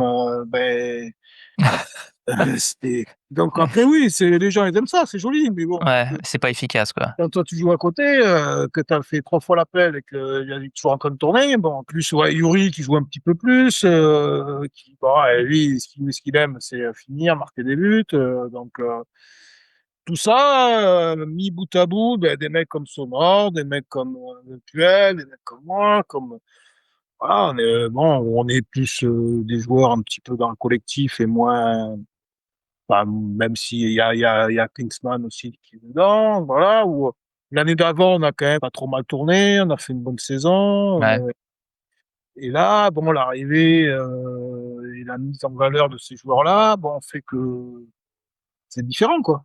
ouais. C'est différent. Et ça, vous en parlez dans le vestiaire de manière cash? C'est-à-dire genre: «Écoute mec, il faut que tu arrêtes de jouer pour ta pomme» ou est-ce que vous êtes un peu plus Ouais, subtil? ouais. Parce qu'effectivement, moi qui, vraiment pas joué à un très haut niveau, hein, j'essaye de m'imaginer dans quelle mesure les joueurs sont vraiment franco, l'un avec l'autre. Non, bah, c'est toujours un petit peu quand c'est des joueurs qui arrivent avec un certain statut, tu peux pas après il y a eu des tensions, oui, avec, des anciens, dire voilà, bah, quand Enzo Scifo, il vient prendre le ballon dans les pieds de Sonor, l'autre il dit: «Mais qu'est-ce que tu fais? Je sais faire une passe, quoi, donne-moi Ouais, quoi». Voilà, c'est un peu voilà, c'est des trucs comme ça. Quand tu as 2 joueurs bah, qui se battent plus ou moins pour tirer un coup franc, bon voilà, d'accord. ça met une ambiance, quoi. Ouais. Donc, Clairement. voilà, pour les 2 joueurs qu'on a cités, par exemple, hein, les 2 Ouais. voilà, donc ça met une ambiance, bon, les mecs sont là pour briller, pour faire parler d'eux, voilà. Tu pas là pour gagner, enfin, donc c'est un peu moi ce que j'ai reproché un peu, enfin ce que j'ai reproché, ce que je trouvais, dommage, par rapport au coach, qui était pour moi, qui est quelqu'un de super droit, que c'était vraiment sa «caractéristique» entre guillemets, qui fait que sa gestion humaine et que là, sur cette saison-là, voilà, je trouvais qu'il a mis sa confiance sur des gens qui étaient pas forcément dans l'état d'esprit, équipe, quoi. Après, il a eu peut-être trop de respect pour, ces joueurs-là, parce qu'il est lui, il est voilà, après le coach aussi, C'est un être c'est une humain. machine, hein. Il avait de l'admiration peut-être pour ces joueurs-là avant de les avoir en tant que coach, donc bon après voilà, je pense que c'est l'explication. Est-ce que Odell et Atley, c'est aussi l'époque, Wenger? Ouais, c'est Wenger qui l'a fait. D'accord, mais alors c'est marrant parce que Chifo, c'est un des joueurs qui stigmatise un peu ce dont tu parles, mais Wenger, il a quand même l'habitude de jouer avec des joueurs, je veux dire Weah, futur Ballon d'Or, il a plein d'internationaux, tu as Atley, Odell. C'est pas le même style du tout de Odell, c'est pas du tout le même style de jeu. Odell, c'est un Ouais, passeur. C'est un joueur, c'est pas un dribbleur, c'est quelqu'un qui, voilà, qui fait jouer les autres. C'est pas du tout le même style de jeu. Après, d'accord. oui, Odell, Atlé, c'était ses références à lui aussi. Parce lui, il était jeune entraîneur quand il est arrivé, je pense, à Monaco. C'est ces joueurs-là qui ont fait briller l'équipe et Ouais, ouais. donc Ah, le coach. c'est-à-dire que tu veux dire qu'ils étaient tellement, eux, axés vers le collectif que Disons tu veux que, dire? oui, il a l'habitude, pour ta comparaison, c'est de dire, oui, il a déjà géré des gros joueurs. Oui, Ouais, mais des gros joueurs qui jouaient pas, qui ils étaient avaient pas collectifs, l'état, quoi. voilà, qui étaient dans le collectif, quoi. La Ouais, bien preuve, sûr. c'est que ces joueurs-là, ils étaient intégrés avec les anciens, c'était les joueurs avec les anciens, les Puel, Louis, Sonor, etc. Voilà, Glenn Hoddle, c'était leur star, quoi. Mais ils n'ont pas retrouvé ça, peut-être que Wenger, il a fait peut-être une projection sur Sifo en disant, voilà, ça va être mon nouveau Glenn Hoddle, quoi. Ouais, Alors que lui, il est pas du tout, voilà, pas du tout même si Enzo Sifo, il a des qualités extraordinaires de footballeur, hein. C'est exceptionnel, hein, moi, je l'ai connu quand il est venu à Bordeaux déjà. Je l'avais déjà croisé. Où ça s'était très mal passé aussi d'ailleurs, d'accord. puisque Jacquet s'est fait virer. Il a Ouais, préféré Jacques. d'accord, c'était le chat noir. Quand Voilà. Enzo Sifo arrivait, tu savais que l'entraîneur allait se faire virer, Donc, un voilà. peu plus tard. Et mais non, il a des qualités exceptionnelles le joueur. Déjà physiquement, il avait un coffre énorme. Techniquement, enfin, il avait tout pour faire un joueur. Alors, et ça a été, il a fait une grosse carrière, hein, je dis pas. Ouais, Mais voilà, c'est ça, là où il a brillé, essentiellement, c'est à Auxerre où effectivement, ben là, bon, il avait carte blanche, vous stimuler, vous pouvez faire 4 fois le tour du terrain avec le ballon, donc hein, ça ne posait pas de problème à personne. ouais, Après, voilà, c'est une autre vision du foot, hein, mais non, non, c'était qualitativement, il avait des qualités de footballeur exceptionnelles. ouais, On revient pas là-dessus. Après, en tant que joueur dans une équipe de bon niveau, entre guillemets, en prétention, de bon niveau, bon, c'est peut-être plus délicat, ou il avait peut-être besoin d'avoir une équipe plus à sa solde, entre guillemets, où, ouais, il pouvait aller chercher le ballon dans les pieds des joueurs, faire, ouais, et ça correspond à certaines équipes, ça correspond pas à d'autres. Donc, nous, ouais, à cette époque-là, mais après, ça a bien marché. Je pense qu'avec Tigana, derrière, ça a bien marché, hein, à Monaco. ouais. Ils ont été champions, non, bon. Après, voilà, il est arrivé à son truc, hein. Il a fait son équipe comme il voulait, avec qui il voulait. Est-ce que tu penses que Wenger avait un peu perdu son groupe? Qu'il a un peu perdu l'autorité Ouais, ouais, qu'il avait oui, sur son groupe, ce qui oui, explique du coup, sur cette année-là, il y avait des grosses tensions, ouais. Oui, il y a eu plusieurs bagarres, enfin, pas d'accrochage, pas de résultat. Une année, on a fait même un match à Marseille où la causerie, c'était, sur le il a, tableau? il a mis l'équipe sur le tableau et il a dit bon match, voilà, il est parti. Ça alors que généralement, il était plus adepte de, j'imagine, de consignes précises? Ah oui, oui, oui, oui. Mais voilà. Donc, il a dit, j'ai entendu des choses, je ne me rappelle plus exactement, mais bon, je me rappelle, c'était à Marseille, hein, on jouait contre Marseille à Marseille. Et il a dit, il y en a qui sont allés parler dans la presse, je sais pas quoi, tatati, il était en colère. Il a dit, voilà, aujourd'hui, voilà, l'équipe, bon match. À tout à l'heure. Waouh. Donc, non, ça prouve bien que bon, Ouais. ça dénote une certaine ambiance. Ouais. Et alors, tu disais qu'il y avait des bastons à l'entraînement, c'était entre qui et qui? Non, des bastons, c'est pas des bastons, mais des tensions, on se prend par le col, ça se pousse, bon, c'est pas Ouais.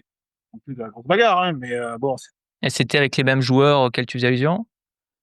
alors non, eux, c'est plus entre eux, à la limite, même entre eux, ils se bouffaient, mais non, D'accord. il y avait une tension, ouais, il y avait, comment il s'appelle, le petit qui jouait avec Peba, il y avait Tendu, il y avait, je sais plus qui, Manu, je crois que c'était bougé avec, ouais, avec Peba, je crois, une fois. Enfin, voilà, et petites tensions entre, bah, quand les résultats sont pas là, tout le monde fait un peu la gueule, ça se tire dans les pattes, donc bon, après, après le foot, c'est un sport de contact, hein, donc Ouais, bien sûr.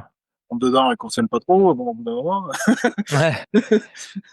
Et dans d'autres circonstances, est-ce que un coach aurait, je sais pas, hein, et pareil, je te dis si la question est débile, n'hésite pas, hein, mais est-ce qu'un coach aurait, fait un barbecue avec tous les joueurs pour un petit peu créer des liens? Ou comment tu gères ce genre de tension? Parce que ça doit exister dans tous les groupes, j'imagine, puisque toutes les équipes peuvent pas être, forcément, il y a toujours 10 équipes qui vont être moins bonnes que 10 équipes, tu vois ce que je veux dire? Donc comment Ouais. comment est-ce que ça se répare ce genre de lien?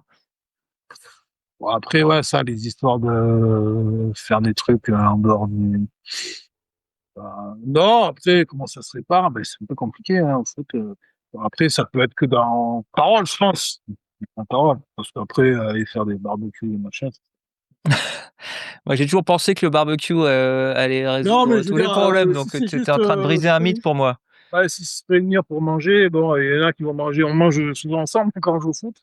Ouais, Donc, il y a ceux qui vont manger avec leurs copains là, l'autre là, le coin machin, le coin truc, puis voilà, ça ouais, changera rien, comme tu fais quand tu vas à l'hôtel, au mise au vert, machin, tu manges, par exemple, 4 fois par semaine, tu manges avec avec tes tu manges coéquipiers. et tu dors avec tes Ouais. coéquipiers, donc, tu vois déjà assez. Non, après, c'est que en échangeant, en parlant. Il y a que comme ça que tu résous et que tu vas dire des choses, voilà, se dire des choses, clairement, quoi. Et c'est qui ton gars sûr à ce moment-là, avant que tu partes à Sochaux? À Monaco? À Monaco, ouais. Ouais, moi, j'étais bien copain avec Thuram, D'accord. Luxonor, Gilles Vémandi, Clairement dit, ouais. ouais. J'étais bien avec Franck Dumas, D'accord. à l'époque. Donc c'est vraiment les historiques, quoi. Ouais, ouais. Patrick Valéry. Sur ces clubs-là, enfin, moi, j'ai vécu ça comme ça, parce que j'étais à Bordeaux un peu, même si j'étais jeune. C'est quand même des joueurs plus ou moins référencés, chacun un peu sa vie. Bon, à part deux, trois qui se connaissent bien depuis un petit moment, ou que les femmes se connaissent, ou machin, mais Ouais, sinon, c'est pas forcément courant qu'il y ait beaucoup de monde qui se voit en dehors, quoi, sur les groupes, alors sur les petits clubs, c'est un peu différent. Sur les petits clubs, c'est-à-dire sur les clubs où les jeunes, il y a plus de jeunes, ou voilà, il y a moins de joueurs expérimentés avec des enfants, machin truc, c'est un peu différent, quoi. Tu vois toutes tes équipes, t'as le petit jeune qui a 20 ans, il a pas les mêmes trucs que le mec qui a 32 ans avec ses gosses, ses enfants, avec qui il va être peut-être plus enclin à aller manger avec un mec de son âge et les femmes son copine ou machin, ou les enfants, ou voilà. ouais. Voilà, plus Claude Puel, moi j'avais de bonnes relations avec Claude aussi, Puel, qui était bon. Ah ouais, donc c'est vraiment le noyau dur, des Oui, des oui, moi j'étais très bien historiques avec de l'ASM, Jean-Luc, ouais. Claude, on jouait aux cartes. Moi, je jouais aux cartes on était quatre à jouer aux cartes. Sur ma première année, il y avait Claude, Luc, Marcel et moi, tous les quatre, on jouait tout le temps aux cartes. D'accord. On faisait tarot. Alors Sochaux, tu pars, donc toujours, comme on disait, un petit peu sur un coup de tête. Ça se passe pas super bien là-bas. Tu es prêté à Nice, c'est ça, la saison d'après? Ouais, ouais, Sochaux, Kata, moi, je me fais opérer d'une pubalgie là assez rapidement, de 2, 3 mois. Le coach, très compliqué. C'est vraiment le coach à l'ancienne. Ouais, Takac, coach de Pays de l'Est, ouais. Ouais. Donc ça a du mal à passer. En plus, bon, moi, je me blesse assez rapidement. Et bon, la saison, elle est morte. Moi, je me fais opérer, je suis toujours en octobre, en novembre, je sais plus. Donc, bon, la saison, elle est finie. C'est une petite belle vie. Donc, après, il y a les clubs descendent en D2. Donc, moi, bataille avec le club parce que je voulais pas rester en D2, quoi. Ouais, tu pas envie de jouer en D2, tu es anciennement, enfin, tu étais international, 1 ou 2 ans avant, ouais, tu pas forcément envie, Pareil, là, gros bourbier, entre guillemets. Ouais. Donc, bon, pareil, bataille, machin, un truc de fou. Donc, j'ai réussi à me faire prêter à Nice. Ouais, effectivement, où là, j'arrive à Nice la saison d'après. Mais où j'ai fait une saison blanche avant, donc bon, il fallait repartir un peu je repartais un peu de loin, hein. Et effectivement, bon, une saison Nice qui s'était sauvé, je crois, à 2 journées de la fin la saison d'avant. Donc un club de fin de bout de tableau, de classement. Mais bon, il y avait James Zeba qui j'ai joué à Monaco, il y avait John Albé, il y avait pas mal de mecs que je connaissais. Momo Chaouch, il y avait Stéphane Collet, Collet, je le connaissais pas, mais bon, après, voilà, ouais. Nice, bon, moi, j'habitais à Monaco, je connaissais très bien. Donc, c'est toujours sur le coin. Donc, non, j'ai passé une très bonne saison avec Albert Raymond, super sympa, le coach. Bonne ambiance, bon groupe, un groupe jeune, là, qui était monté de D2 2 ans avant et qui était resté, il y avait une ossature. Et très sympa. Enfin, voilà, franchement, j'ai passé une année sympa, même si j'ai eu le problème de la suspension, hein. Ouais, alors, j'essaie de retrouver les images, je vois juste l'arbitre qui brandit le carton, mais alors, si je comprends bien, Collet va marquer, il file au but et juste à ce moment-là, l'arbitre, je crois que c'est Philippe Calt, C'est quel, toi? ouais, signe, C'est mi-temps. siffle à mi-temps et toi, ça te rend fou? Ah malheureusement, ça me rend fou, pas plus que ça, mais bon, j'étais à 1 mètre de lui, quoi. Donc moi, on suit l'action. En fait, c'est Le Guen, je crois, qui veut passer un retrait à l'avant, mais il met une balle molle. Collé, il intercepte, il arrive face au gardien, et là, lui, il siffle à mi-temps. Mais moi, je suis collé à moi quasiment. Ouais. Alors moi, je comprends pas. Je regarde, je dis mais qu'est-ce qu'il y a? Il me dit c'est la mi-temps. Alors là, j'ai peut-être, ouais, là, Ouais. j'étais sur le cul, quoi. J'étais là, mais la mi-temps, hein. Et donc, je Ouais, leur ça a repris 3 secondes en plus pour terminer l'action, quoi. non, mais on siffle pas la mi-temps quand il y a un Non, joueur bien qui sûr, surtout gardien, qui quoi. voilà, c'était pas, ouais. Ça n'existe pas, ça. Il y a déjà sur les corners, on siffle plus la mi-temps parce que des fois, il y a eu même en Coupe du Monde, je me rappelle, je crois que c'était en 74 ou un truc comme ça, où le Brésil qui marque sur un corner alors que l'arbitre a sifflé à mi-temps pendant que le ballon était en l'air. Faut quand même être fort. Mais là, Ouais. le mec, il voit, enfin, tout le monde voit qu'il part au but. Il arrive devant le gardien, tu siffles la mi-temps quand le mec il arrive tout seul devant le gardien. Faut pas. Et donc, moi, je sais pas ce qu'il siffle. Je me dis, s'il faut hors-jeu, j'en sais rien. Il est à 1 mètre de moi. Donc, je me retourne, je dis, mais qu'est-ce qu'il y a? Il dit, mi-temps. Je dis, quoi? Et donc là, effectivement, je l'attrape par le bras. Ouais, d'accord. Ouais, il me m'écarte. Bah, je l'ai pas mis une claque, rien. Ouais. Voilà, je l'ai pris par le bras. Je dis, ça va pas, non? Voilà, j'étais tellement surpris que le mec m'annonce qu'il siffle la mi-temps quand t'as un joueur qui se présente sur le bateau gardien. Ouais. Voilà. Et donc, j'ai pris 6 mois au départ. Et après, on a fait appel, c'est revenu à 3. Mais bon, ça m'a tué la saison. Bah, ouais, parce que tu joues tous les matchs avant et bon et tu reviens ensuite tu joues tous les matchs après donc tu joues quand même 27 matchs, tu marques 2 buts Mais bon, d'ailleurs. j'ai eu du mal à revenir, hein, 3 mois sans jouer, c'est bon.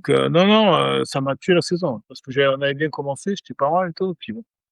Puis moi, j'étais quand même un gabarit assez gros, donc le temps de bien se remettre en rythme et tout, c'est long. J'ai souffert pendant un petit moment. Même au départ, déjà, j'ai souffert parce que je revenais d'un an sans jouer. Après, franchement, j'ai gardé un très bon souvenir à mon passage à Nice. Ouais, tu marques pas mal de buts d'ailleurs, hein, je crois que c'est Ouais. une des saisons où tu marques le plus de buts et ce carton rouge, à ma connaissance et peut-être que je me trompe, mais c'est le seul carton rouge que tu as dans toute ta carrière? Je crois que j'en ai pris un une fois avec Angers. Je me rappelle. D'accord. À Rouen, je crois. Mais je suis même pas sûr. En tout cas en première division, hein, parce que Pas je crois que j'ai vision, pas ouais. les 2, Non, j'ai non, pas les données je en prends rarement des cartons. Mais c'était pas mon jeu. Mais non, mais là, c'était vraiment enfin, le truc. Voilà, ça m'a. Tu comprends bien que l'arbitre, bon, ça l'arrangerait si c'est Paris qui gagne, hein, je sais pas pourquoi d'ailleurs, mais bon. Ouais. Et tu le sentais ça? Ouais, ouais, on sent que bon, les décisions, c'est quand même sur les petits clubs, t'as toujours, tu vas jouer à Auxerre, tu vas jouer sur des mecs un peu influents, tu vas jouer à Lyon, les arbitres se chient dessus, hein. Donc, comme eux, ils sont très carriéristes, Ouais, c'est vrai que c'est un truc dont on parle pas trop. C'est peut-être pas de la corruption, mais c'est de l'influence qui fait ah que oui, oui, oui, oui, clairement, clairement. Le pire, c'était Auxerre à l'époque de Giroud, c'était horrible, hein. ouais, parce qu'en plus, il était à la commission, je crois qu'il était à la commission, bah, il était à une des commissions. Si l'arbitre voulait jouer à l'international, il était obligé Ah d'être, ouais, ouais, ouais, copain avec Guiraud. c'est ça. Donc, si tu faisais, tu lui sifflais un penalty contre lui ou il avait le sentiment que c'était l'arbitre qui avait fait perdre le match à son équipe, le mec, il était mort. Et puis Et, surtout, il voilà, mettait la pression sur les arbitres avant le match. ah oui, pas tout le temps. Tu sais, c'est un peu comme les mecs qui te laissent à 500 mètres du stade, hein. Ils ont leur technique, hein. Les Ouais, arbitres, ils savent les bichonner, ils savent leur faire comprendre que ouais. bon, voilà, si jamais il y a un doute, hein, faut pas se tromper de côté. Donc tout ça, ils savent faire. Bah, Claude Besse, c'était un peu le pro, toi qui as commencé à Bordeaux, c'était un peu le spécialiste pour, Oh, s'occuper des pas arbitres avant le match, forcément, mais gentiment, hein. pas forcément. Non, il y a eu des trucs de corruption, oui, à l'époque, en Coupe d'Europe, Ouais, parce que c'était ce qui se faisait à l'époque, hein. ouais. Franchement, tu partais dans les pays de l'Est et tout ça, c'était ça, quoi. Et donc il l'a fait, oui, il l'a fait, mais après, le grand spécialiste, c'est quand même Giroud, hein. Le champion de France, c'était horrible, hein. Auxerre, c'était horrible. Tu partais avec 2 buts de retard. Et alors, tu en as parlé ça après ta carrière avec des anciens arbitres? Ouais, j'en ai parlé avec un arbitre là, que je connaissais bien, mais ouais, oui, après si, mais il te confirme qu'effectivement, Giroud, il peut défaire la carrière d'un arbitre, hein, si jamais il a un travers, hein, sur un truc. Donc les mecs, voilà, c'est même pas qu'ils étaient malhonnêtes, c'est que Tu avais un biais interne, voilà, forcément, et quoi. c'est subliminal. C'est très Ouais, fin. c'est ça, exactement, ouais. C'est très fin. C'est du domaine de l'inconscient, ouais. Tout ça, c'est dans l'inconscient. Le mec, inconsciemment, il a ça. Donc, ouais, donc, ben, ça m'est tombé dessus, là, Bah, donc tu rates 10 matchs à cause de ça, ouais. avec Kalt, ouais. Voilà, qui nous siffle la mi-temps, dans des circonstances un peu particulières, donc. Et est-ce que tu penses que ton coup de sang, c'est parce que tu es peut-être un peu tendu par rapport à ta situation? Tu penses que ça joue dans le fait que tu es peut-être un peu plus nerveux à ce moment-là? Non, franchement, pas du tout. J'étais super bien, moi, à Nice. D'accord, donc c'est vraiment juste, Avec le les coach, circonstances du match? c'était vraiment, non, non, c'est vraiment les circonstances, quoi. La surprise, quoi.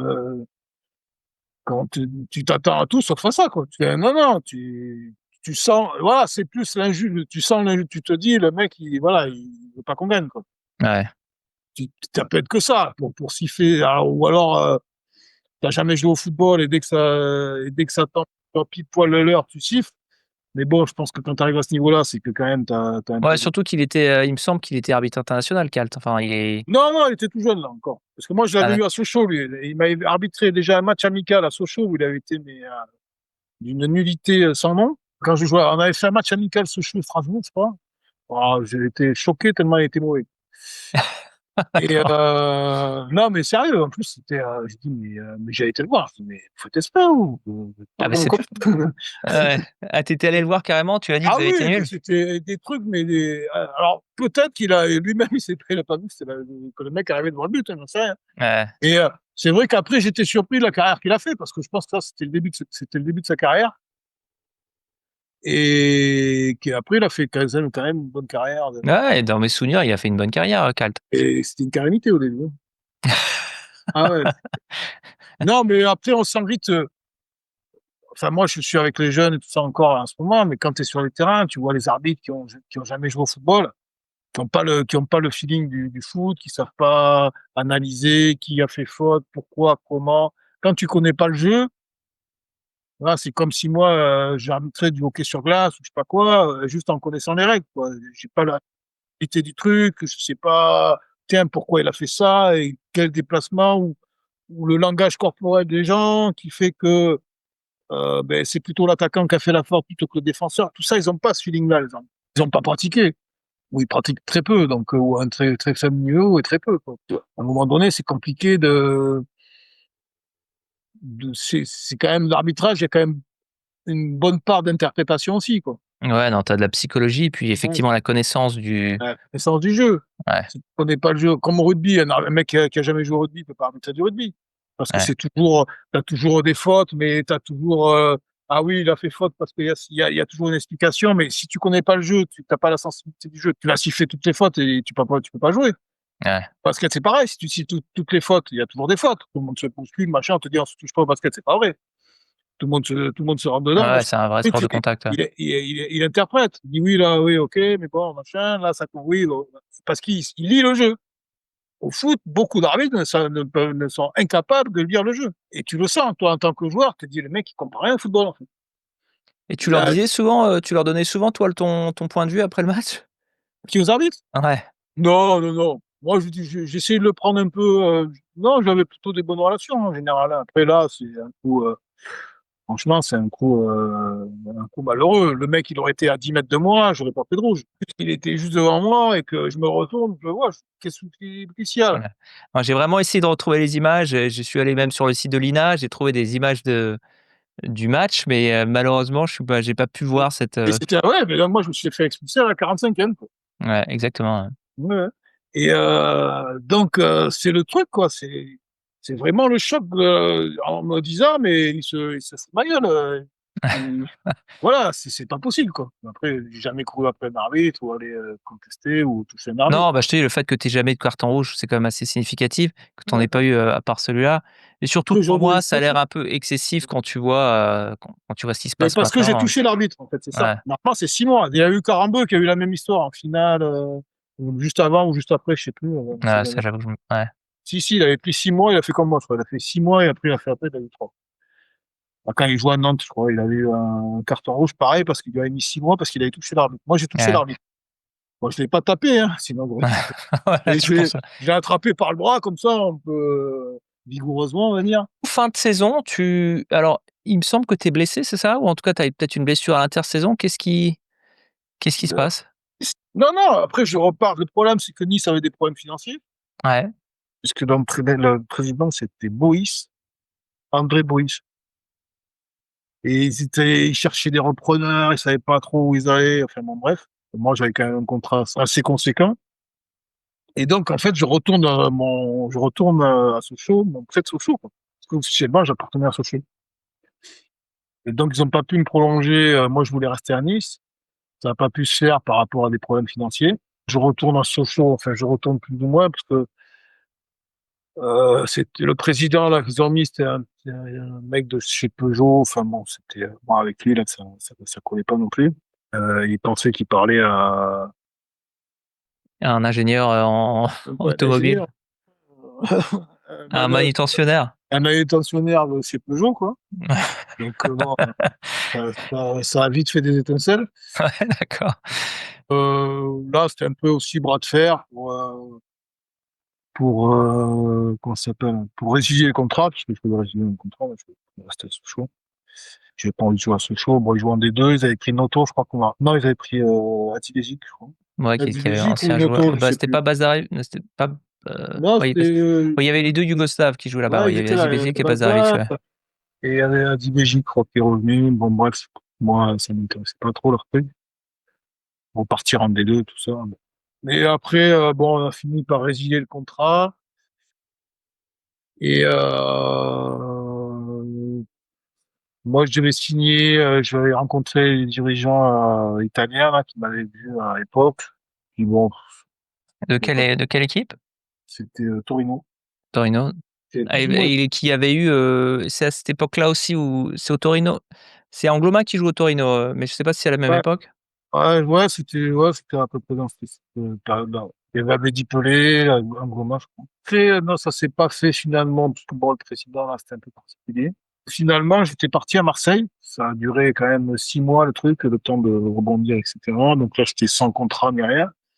Et donc là, tu as 28 ans, hein, donc Ouais, j'ai 28 ans et je vais à Marseille au mois de janvier pour m'entraîner avec Marseille.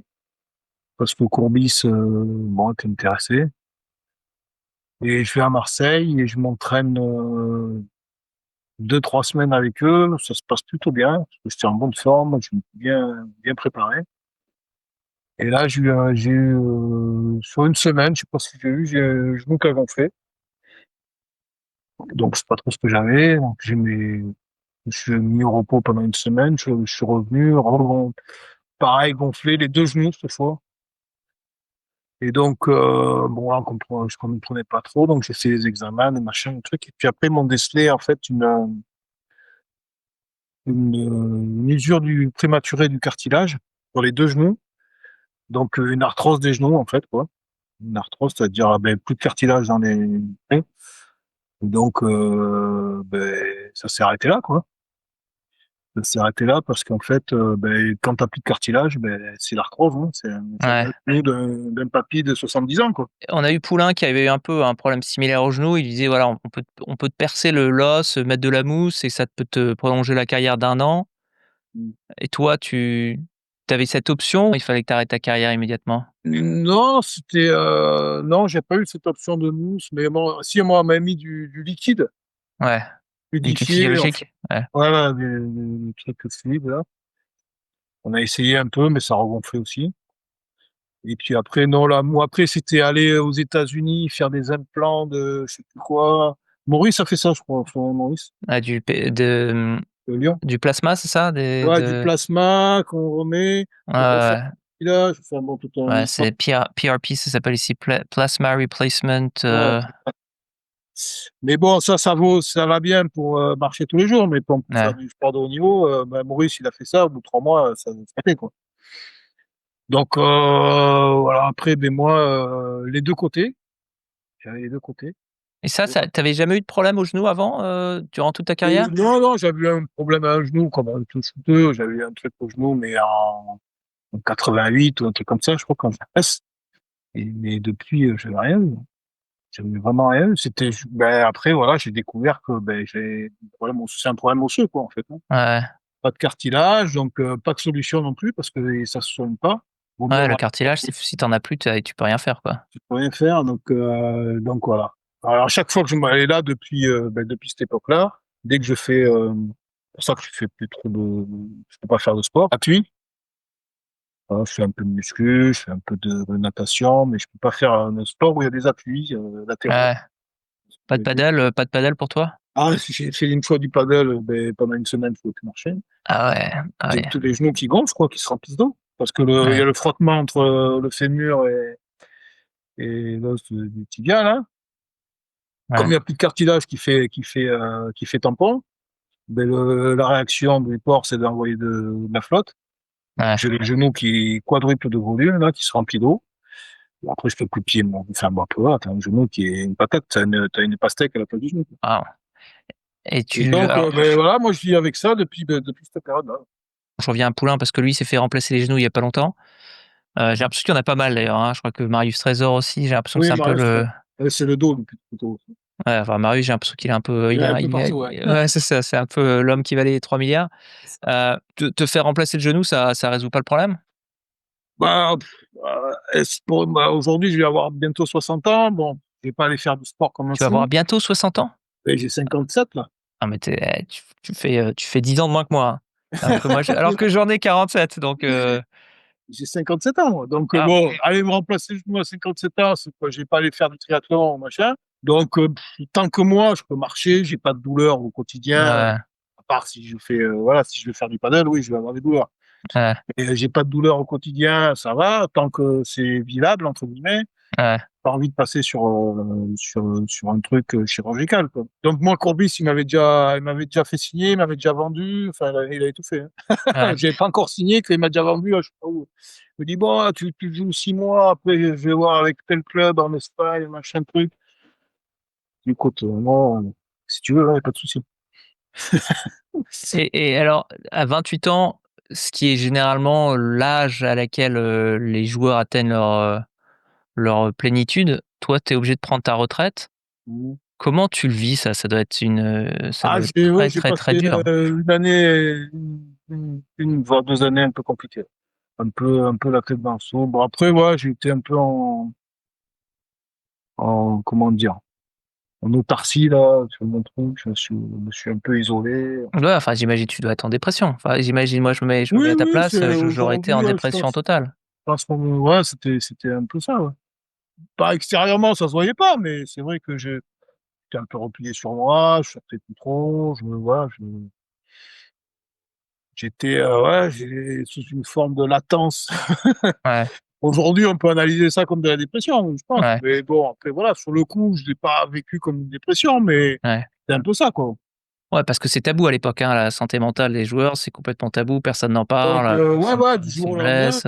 on se retrouvait, bon, ben voilà, ben, qu'est-ce que tu fais? Voilà, c'est comme ça. Donc, donc, ouais, 28 ans, bon, c'était jeune, hein. Donc, Et ouais, c'était 96, je crois. ouais, c'est ça, 96, tu as 28 ans et tu arrives à enfin, pendant cette période-là et si tu as pas envie d'en parler, il y a vraiment, n'en parle Non, pas, hein. Est-ce que du coup tu arrives à regarder des matchs de foot ou tu as un rejet complet du sport à ce moment-là? j'arrivais très peu, enfin, déjà, j'étais pas un grand, enfin, Spectateur? ouais, quand j'étais petit, je jouais beaucoup, mais c'est vrai que dès que j'ai commencé à jouer à un bon niveau, etc., je sais pas, je regardais plus trop les matchs. Je sais Ouais, pas, j'étais jamais vraiment. Mais bon, là, c'est vrai que j'ai regardé très peu de matchs, très très peu de matchs. Je regardais beaucoup de basket, j'aimais bien ça, ouais. mais très peu de matchs de foot. Bon, d'ailleurs, j'ai une inculture sur le football entre 80, 80 aux alentours de 2000, 2010 là. Alors la France a gagné la coupe du monde en 98. Ouais, c'est ça. Donc, c'est vrai que là, bon, c'était pas très branché foot, là. Non, non, je regardais pas trop, non, je regardais pas trop. Apparemment, je regardais la Coupe du Monde, quand même. 98, mais, je sais pas, je regardais oui, les gros matchs, l'Euro, je regardais quand même les matchs importants. Après, championnat, tout ça. Même aujourd'hui, je regarde très peu les matchs de foot, hein. À part, pour la fin de saison, là, ou la Champions League, là, les gros matchs de Champions League. Sinon, au championnat, je regarde quasi jamais. C'est très peu, hein. Et est-ce que c'est parce que tu as été dégoûté du milieu ou c'est juste que, voilà, c'est pas ton tu as juste, d'autres choses à faire avec Ah, ton il y a temps? un peu des deux. Voilà, j'ai pas forcément des accroches avec beaucoup de monde dans le football. Et j'ai jamais été non plus là sur même quand j'étais joueur, je regardais pas. Enfin, moi, il y avait beaucoup moins de matchs que Ouais, maintenant, bien hein. sûr. Il y avait un match par semaine et encore, hein. Oui, voilà, c'était ça. C'était un match le week-end sur le Canal. Maintenant, t'as 3 par jour, hein. Donc non, non, j'ai jamais vraiment. À part quand on est petit, hein, quand on est petit, moi, quand j'étais petit, je dévorais tous les matchs, mais là, maintenant, c'est vrai que je regarde assez peu de matchs. Et comment tu sors de ce marasme? Comment tu arrives à t'en sortir? Bon, après, je fais d'autres choses, hein, Ouais, voilà, je me lance un peu dans la vie, bah, comme un mec qui finit les études, à 28 ans, il y en a qui finissent ses études, voilà, moi, ouais, qui débutent leur vie professionnelle. ouais. Ça a été un peu ça aussi. Moi, voilà, je me suis lancé dans des projets un peu professionnels, j'ai fait d'autres choses. Bon, j'ai mis un petit temps en latence, hein, j'ai passé mes diplômes moi, en 2001, 2000 ou 2001 le foot, donc je me suis rapproché de la région bordelaise parce que mes parents habitaient à Bordeaux, j'avais mes parents avaient des petits soucis, mon père avait des petits soucis de santé, donc je suis revenu sur Bordeaux, j'avais mon premier fils, j'avais 2 enfants, donc je suis revenu dans la région, puis voilà, on s'est installé là, on est reparti gentiment sur d'autres bases, quoi. D'accord. Voilà. Après, Et il y a ce cliché que dans le milieu du foot, quand tu joues pas, il y a plus de copains, quoi. Est-ce que tu as des gens qui se manifestent durant cette période difficile ou c'est vraiment chacun pour soi? non, mais après, bon, moi, franchement, dans le milieu du foot, j'étais pas forcément, moi, au foot, j'avais quoi, deux, trois copains, D'accord. joueurs, quoi.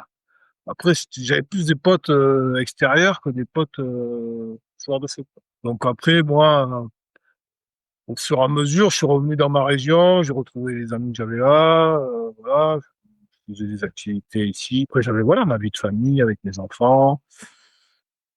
Là, d'entreprise, faire des petites choses à côté, donc rien à voir avec le foot, voilà, on repartait sur quelque chose de plus banal, entre guillemets.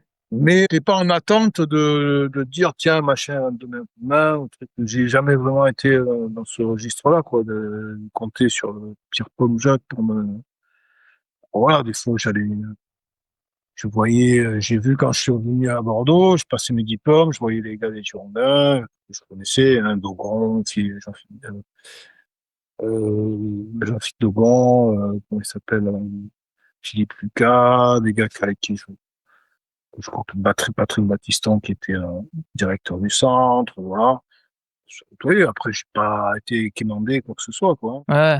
Non, mais c'est juste, est-ce que les mecs se manifestent, prennent de tes nouvelles, et cetera? C'est plus ça ou est-ce que les mecs sont tellement, Non, mais après, c'est pas des gens avec qui j'avais des relations suivies, quoi, entre guillemets. D'accord, ouais, je comprends. Voilà. Moi, j'ai été voir, si, j'ai rendu visite des fois quand Claude, il entraînait, Puel, il entraînait Monaco, j'étais le voir à l'entraînement, j'étais voir Georges Weah à Milan, qui m'ont invité voir parce que c'était des bons mecs et que c'était, voilà, c'est des gens qui sont, même si t'es pas dans le foot, ils vont t'accueillir à bras ouverts. J'ai croisé quelques personnes, mais bon, après, je n'étais pas spécialement demandeur D'accord. d'aller voir un tel ou un tel, hein. Après, bon, c'est vrai que certains ont eu une très grosse réussite sportive par la suite. J'en ai croisé quelques-uns, voilà, sur des événements où j'étais, les anciens, les machins, les trucs. Ça arrivait à Bordeaux, il y avait des matchs d'anciens, des trucs.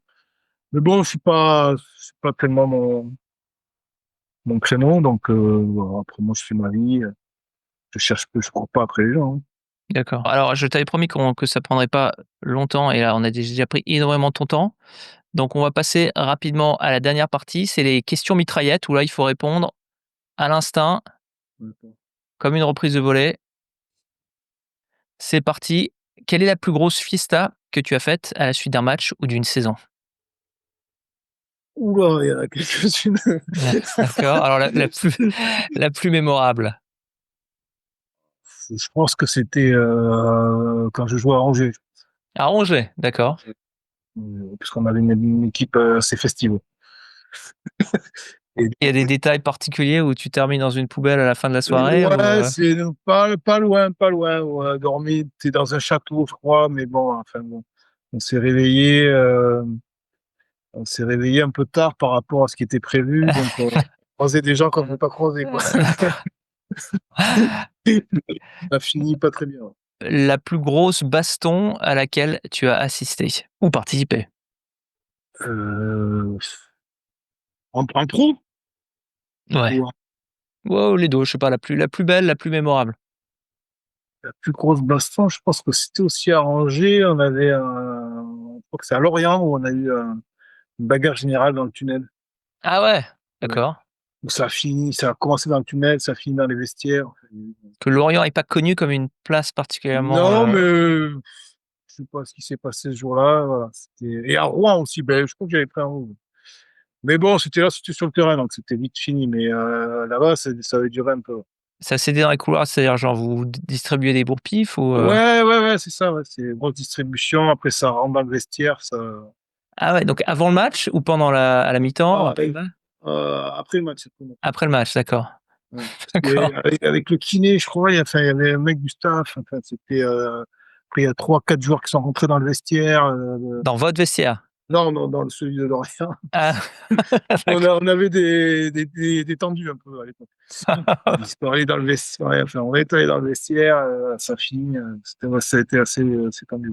Ça, c'est un peu le problème, c'est que les caméras dans les tunnels maintenant, ça a un peu Ah oui, là, c'est fini. ça a un peu enlevé ce qui faisait un Là, peu le sel des après-matchs. c'était en D2, bon, il y avait 300 spectateurs, donc Ouais, vous pouvez y aller tranquille, ouais. on n'a choqué personne. Quel est le joueur le plus fort avec lequel tu as joué? Euh, pour moi, il y a 2 joueurs, enfin même plus que 2, parce que j'ai joué régulièrement, ou que j'ai croisé, ou Qui était dans ton équipe et ensuite celui contre lequel tu as joué? qui étaient dans mon équipe. C'était, je pense, je peux citer 2 joueurs. Il y a eu Alain Giresse. Ouais, Là, bon, moi, j'étais jeune, hein, j'étais, bon, pas vraiment bien. Enfin, si, j'ai fait quelques matchs à Bordeaux avec eux, mais bon, Alain Giresse, c'est quand même un monument à Bordeaux, et c'était un joueur exceptionnel. ouais. Et je pense Georges Weah, sa dernière année à Monaco, c'était énorme. Ouais, bah, il est Ballon d'Or. Alors Giras termine 2e au Ballon d'Or, je crois en 82 et Weah gagne le Ballon d'Or. Je me souviens plus en quelle année, c'est peut-être en 96 d'ailleurs. Je crois qu'il est à Milan à ce moment-là. 15 ou 96, 80 ouais, ouais, 87, je crois que c'est ouais. 87. Oui, oui, je crois que, ouais, pour moi, c'est les deux, l'impression, quoi. Après, il y a eu Jean Tigana, il y a eu d'autres, aussi d'autres joueurs qui m'ont marqué, hein, qui très très beaux joueurs. Mais c'est vrai que j'ai eu la chance de croiser des. Et quel est le joueur qui t'a mis le plus la misère?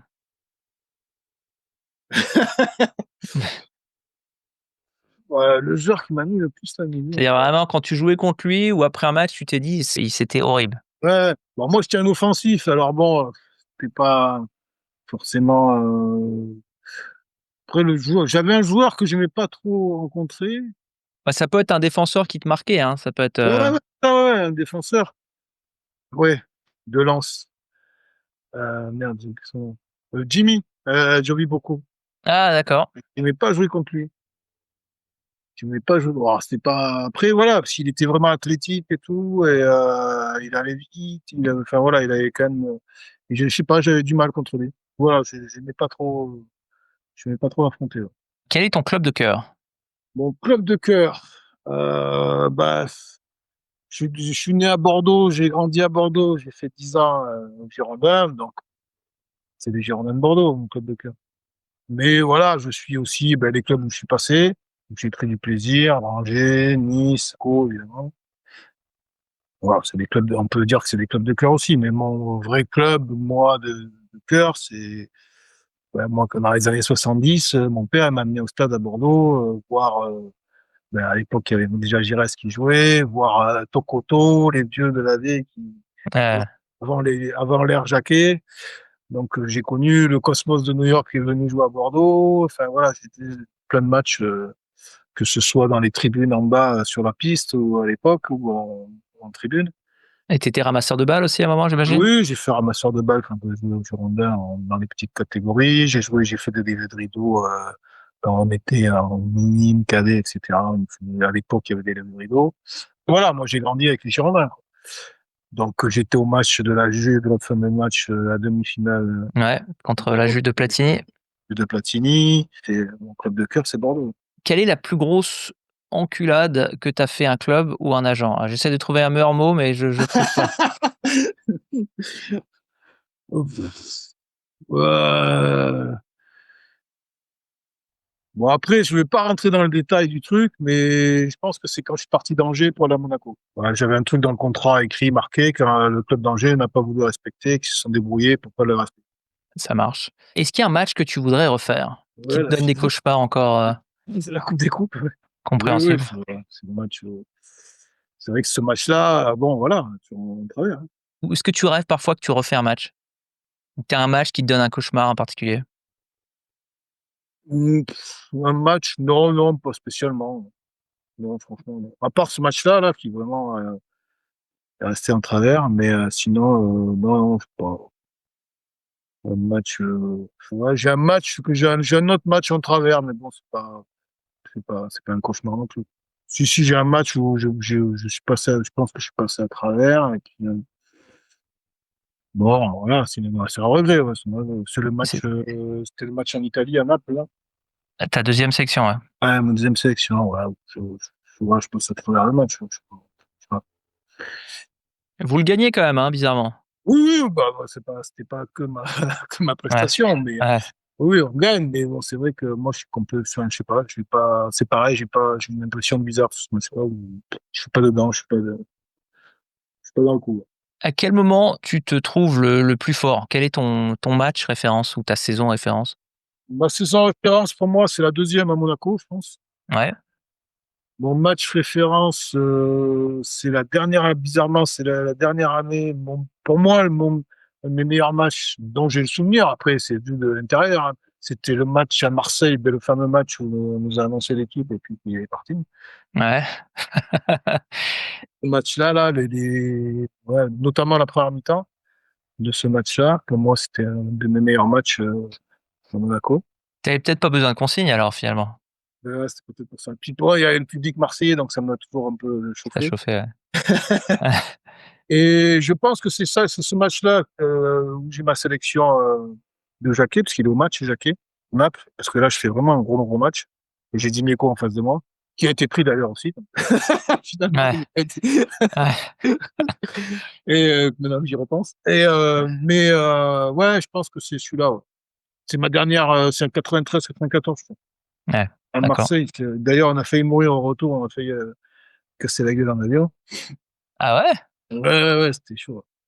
Putain, vous avez fait l'avion Marseille-Monaco? C'est Et quoi? ouais, C'était 8 minutes d'avion? on se pose la question, pourquoi on est parti en avion là-bas? Et on a failli y rester, quoi. Ah ouais? Il y a eu On des a failli y rester. Il y a eu une grosse secouade. c'est-à-dire que tout le monde était en train de Manu Petit il s'est ouvert le crâne contre je crois, un truc comme ça pour ah ouais, éliminer. ça secouait tellement? Ah oui, c'est un truc de fou, hein. On crut qu'on tombait, hein. Ah C'est ouais. un trou d'air de je sais pas combien de mètres. On était tous collés au plafond. Oh! Ah ouais, et alors tout le monde était en train de prier ou c'était quoi Ah ouais, l'ambiance dans le truc? ouais, il y en a qui pleuraient, il y en a qui voulaient sauter, enfin, on a tout fait, là.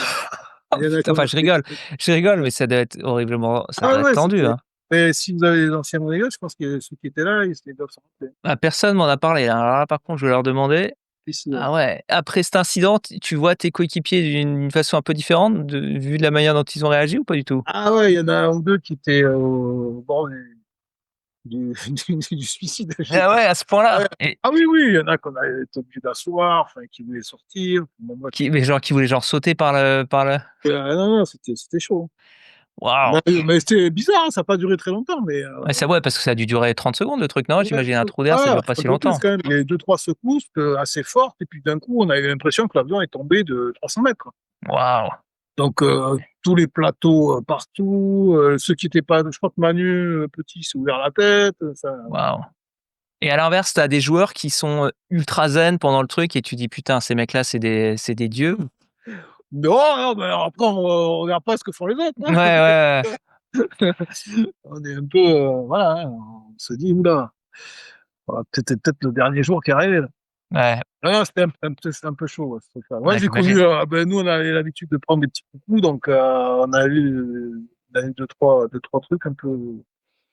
Ah, j'essaie d'imager parce que je sais pas si tu connais le film, Almost Famous, Non. de Cameron Crowe où c'est un jeune journaliste qui suit un groupe de rock dans les années 70 et effectivement, il y a une scène où il y a l'avion, ils pensent qu'ils sont en train de mourir et tu vois la réaction de chacun des membres et du jeune, quoi. Ils sont tous en train du coup de lâcher leur vérité parce qu'ils pensent qu'ils sont en train de vivre leur dernier moment et je suis en train d'imaginer que ça doit être un peu pareil pour vous, Ah oui, non, c'est vrai que moi, j'ai connu deux, trois. Avec Nice aussi, on avait failli, où le moteur était en feu en décolle de l'aéroport, et en fait,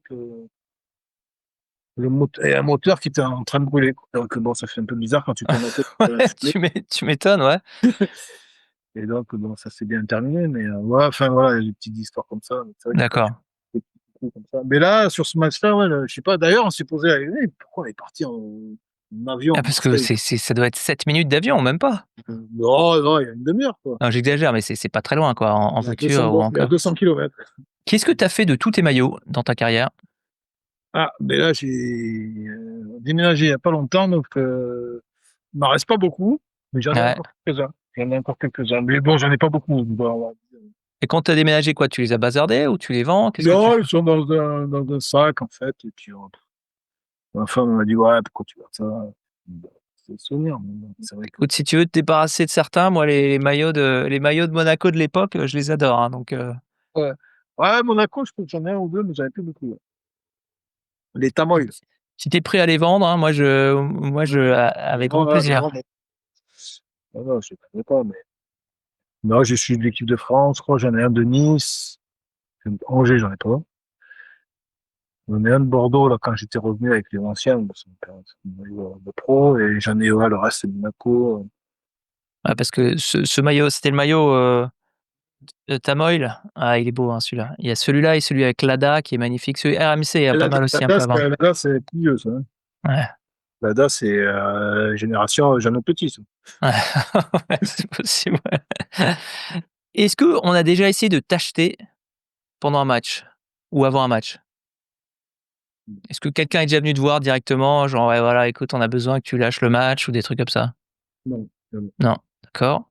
C'est c'est arrivé, mais pas plutôt collectivement. C'était régulier sur les derniers matchs de saison, souvent.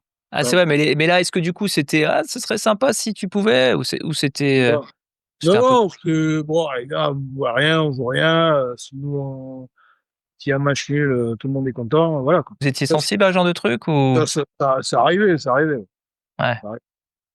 Bah, genre, toi, si tu as 1 point, eux, ils sont sauvés et toi, tu es européen, par exemple, un truc comme ça, bon, en général, il y a pas beaucoup de frappes au but sur ce genre de d'accord, match. d'accord. OK, d'accord. Donc ça existait, ce genre d'arrangement, on Oui, va ça dire? existait, mais c'était alors, voilà, ça a toujours existé plus ou moins ça. Ouais, bah, tu te souviens du match, Autriche-Allemagne en Ouais, voilà, c'est ça, 82 où voilà, il se passe rien pendant 88 minutes. c'est ça. Bah, c'est un peu ça sur les matchs où il y a plus les mecs, ils jouent leur survie, toi, tu joues alors, c'est pas tout le monde, hein, mais bon, les mecs, ils disent: «Voilà, on peut rien». Mais après, il y en a qui supportent pas, hein. Ouais, Il y ouais, en bah, a je peux comprendre, ouais. tu rentres sur le terrain, c'est pour jouer, quoi, c'est pas pour Ouais. faire semblant. Quel est l'héritage que tu laisses au football? Question Ouh là! difficile.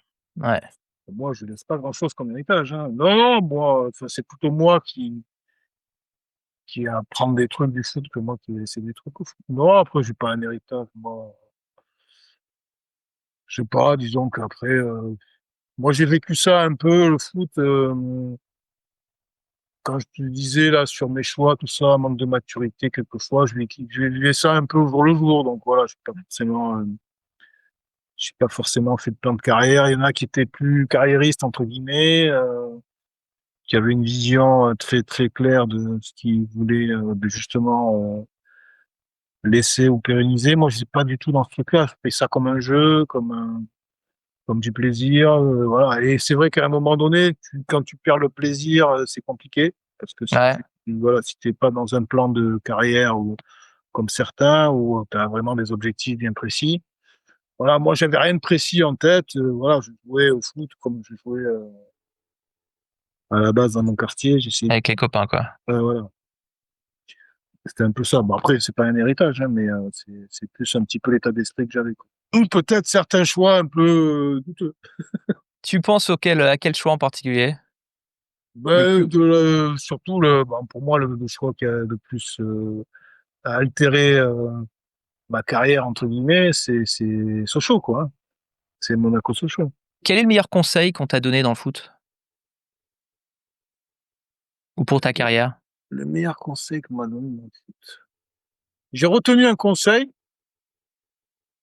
j'ai retenu un conseil de mon entraîneur, du centre de formation, Ouais. Est-ce que où c'est auparavant Fétis ou je dis n'importe non, quoi? c'était Philippe Goubet, Ouais, au Girondin, qui m'avait fait co parce qu'il connaissait mon l'état d'esprit dont j'ai parlé tout à l'heure, il voyait un petit peu comment je vivais la chose. Il m'a dit: «Voilà, toi, tu as les qualités». Alors, il m'a parlé, c'est pas un conseil, c'est voilà, c'est un constat et qu'en fait, c'était moi qui avais ça, j'avais mon avenir «entre mes pieds» entre guillemets, en me disant: «Ben, tu as tout pour être un joueur», alors à l'époque, c'était voilà, c'était des grosses sommes, mais bon, peut-être aujourd'hui ça fait rire. Mais elle me dit: «Tu as tout pour être un joueur à 100 000 francs», à l'époque, de gagner 100 000 francs par mois, ce qui était énorme, c'est pas mal, ouais. dans les années, 80, ou tu peux très bien être, un joueur à 10 000 francs ou juste un joueur amateur. En fait, tu as cette possibilité-là, mais c'est toi qui va définir, à quelle fourchette tu vas te situer. Il avait mis ça il avait, mis ça en économie. Mais c'est vrai Ouais, que c'était parlant, quoi. ouais, c'est très parlant, Jeune, ouais. c'était parlant. Il a dit: «Voilà, toi, tu as ce potentiel-là. Maintenant, c'est toi qui vas définir». Alors, on peut le dire en francs, on peut le dire sur d'autres formes, ou en nombre de sélections, ou en je sais pas quoi, mais c'est vrai que c'était assez parlant. Et voilà, elle m'avait dit: «Beh, après, c'est toi qui vas déterminer la chose, ça dépend de ce que c'est toi qui vas te donner tes limites, quoi». Et voilà, j'avais trouvé ça très terre à terre, mais assez parlant, et qui démontrait aussi qu'il croyait quand même en mon potentiel aussi et qu'il voyait ce potentiel-là, et que voilà, que après effectivement, c'était à moi de démontrer que j'avais ce potentiel, quoi. Ça t'a motivé, cette métaphore? Disons, ouais, ça m'a parlé, ouais, Ouais. c'était parlant. C'était de dire, ah ouais, bah, moi, un petit gars qui vient de petite cité, te dire, ouais, voilà, je suis en capacité, de bien gagner ma vie grâce au football, etc. Il m'a dit, tu vois, tu peux gagner ta vie au football, parce qu'à l'époque, on parlait pas trop d'argent quand même. Ah. Oui, mais bon. Non, mais c'était juste avant que les salaires explosent, enfin, tu es Ouais, vraiment ouais. à ce moment-là? Et de dire, tiens, ben voilà, tu peux, grâce au football, tu peux faire ça, tu as ce potentiel-là, ben, soit tu fais ce qu'il faut pour y arriver, soit ben, tu passes à côté et puis tu regretteras plus tard, quoi. Et donc tu parlais justement des grosses sommes. Est-ce que tu fais un achat un peu délirant avec tes premiers gros salaires? Bon, je vais pas être très original, hein. Ça va être Et une une voiture?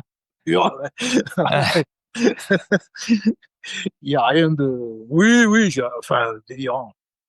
Pas délirant, mais j'ai acheté une belle petite voiture, voilà, ça me fait plaisir. Je me suis fait plaisir avec une voiture, assez c'était rapide. quoi comme modèle pour nos auditeurs? Je crois que j'avais acheté une petite décapotable Mazda, là, ouais, petite, Ah bon, ça va, c'est quand même assez oui, c'était sage. pas, ouais, ouais, c'était pas mal. Ouais.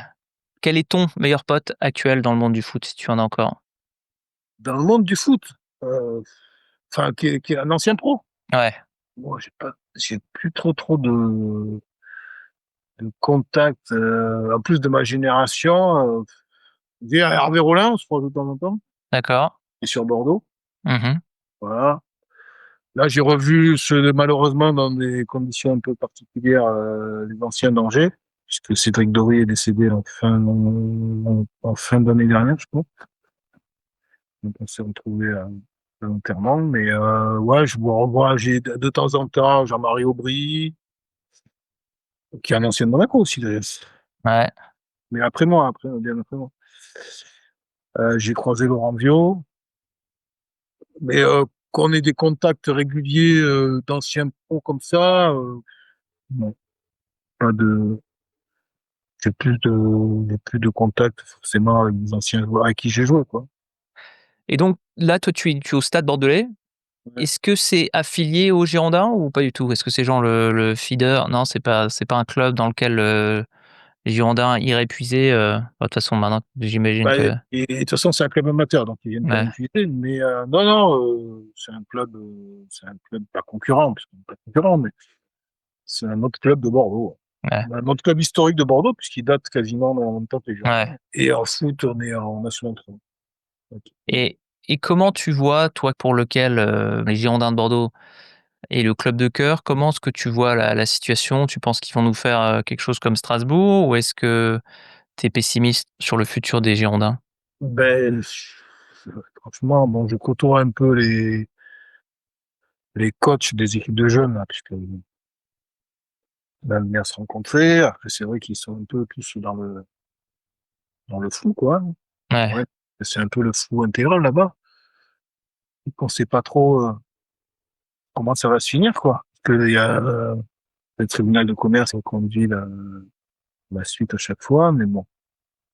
Très sincèrement, l'école de foot, ça a l'air de tenir la route.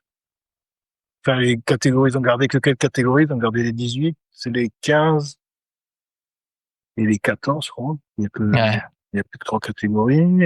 Donc, ça fonctionne pas mal sur ces catégories-là, visiblement. Enfin, 15 et 18 notamment. Donc, pour remonter à des équipes de jeunes en national. mmh, Après, l'équipe première, ils avaient fait un parcours un peu foufou, là, à remonter comme des fous pendant une période, mais là, ils sont bah, là, ça fait ils ont perdu pas mal de matchs, ouais. là, ils ont perdu 5-6 matchs à chier, hein. Donc, ben, s'ils ne remontent pas rapidement, c'est vrai que bon, la section pro, ça va être, enfin, la section pro, c'est même plus trop, mais là, c'est l'équipe première, ça va être compliqué. Après, ils ont dissocié l'équipe première de l'assaut.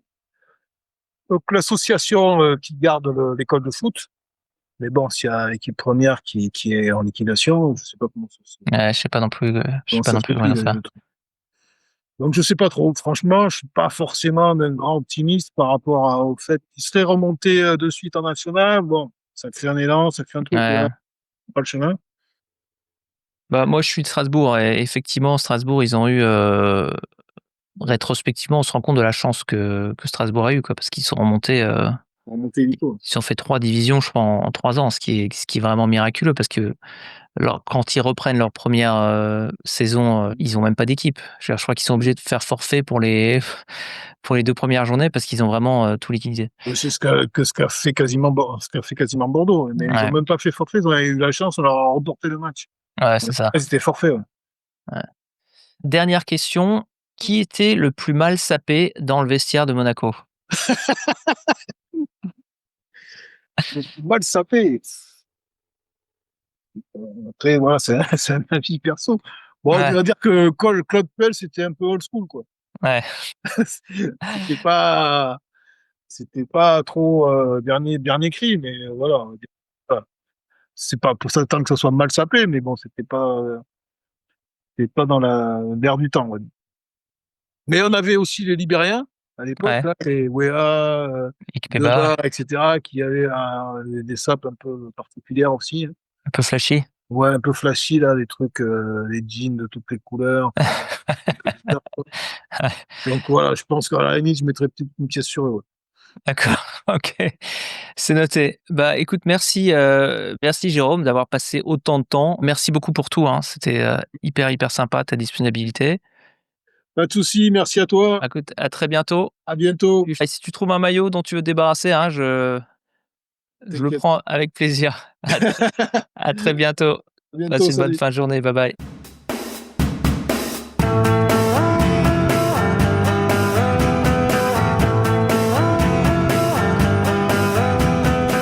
C'est la fin de ce deuxième volet avec Jérôme Yako. On espère que cet épisode vous a plu. Le podcast des légendes est une production du podcast du sport LLC, produit par Michel Wertenschlag et animé par Michel Wertenschlag et Guillaume Bonamy. La musique du générique, c'est Looking at You des Tartan Rascals. Si ce podcast vous plaît, ce qu'on espère très sincèrement, s'il vous plaît, parlez-en autour de vous. C'est le moyen le plus efficace de nous aider pour que le podcast continue à grandir et qu'on puisse continuer à vous proposer du contenu de très grande qualité. N'hésitez pas à nous laisser une évaluation 5 étoiles sur votre plateforme de podcast préférée. La plus belle d'entre elles sera lue à l'antenne par l'un d'entre nous dans un prochain épisode. Alors si vous souhaitez entendre votre message diffusé dans le podcast des légendes, vous savez ce qu'il vous reste à faire. Vous pouvez nous retrouver sur les réseaux sociaux, sur Facebook, où nous avons plusieurs dizaines de milliers de fans comme vous qui parlent avec plaisir de foot nostalgie en se rappelant des anciens joueurs, des grands matchs et de tout ce genre de belles choses. Vous pouvez aussi nous retrouver sur notre chaîne YouTube, sur Instagram, sur Twitter et bien entendu sur notre site web www.lepodcastdeslégendes.com où vous pouvez retrouver tous nos épisodes. Nous en avons plus d'une centaine ainsi que des articles dont ceux ultra intéressants de Johan Sonek. Vous pouvez aussi vous inscrire sur notre newsletter qui vous donnera en avant-première le nom de nos futurs invités. Donc si vous voulez des scoops, inscrivez-vous sur cette newsletter, allez sur notre site web, vous verrez c'est très facile de s'inscrire. Merci à toutes et à tous de votre fidélité au podcast des légendes, on se retrouve la semaine prochaine.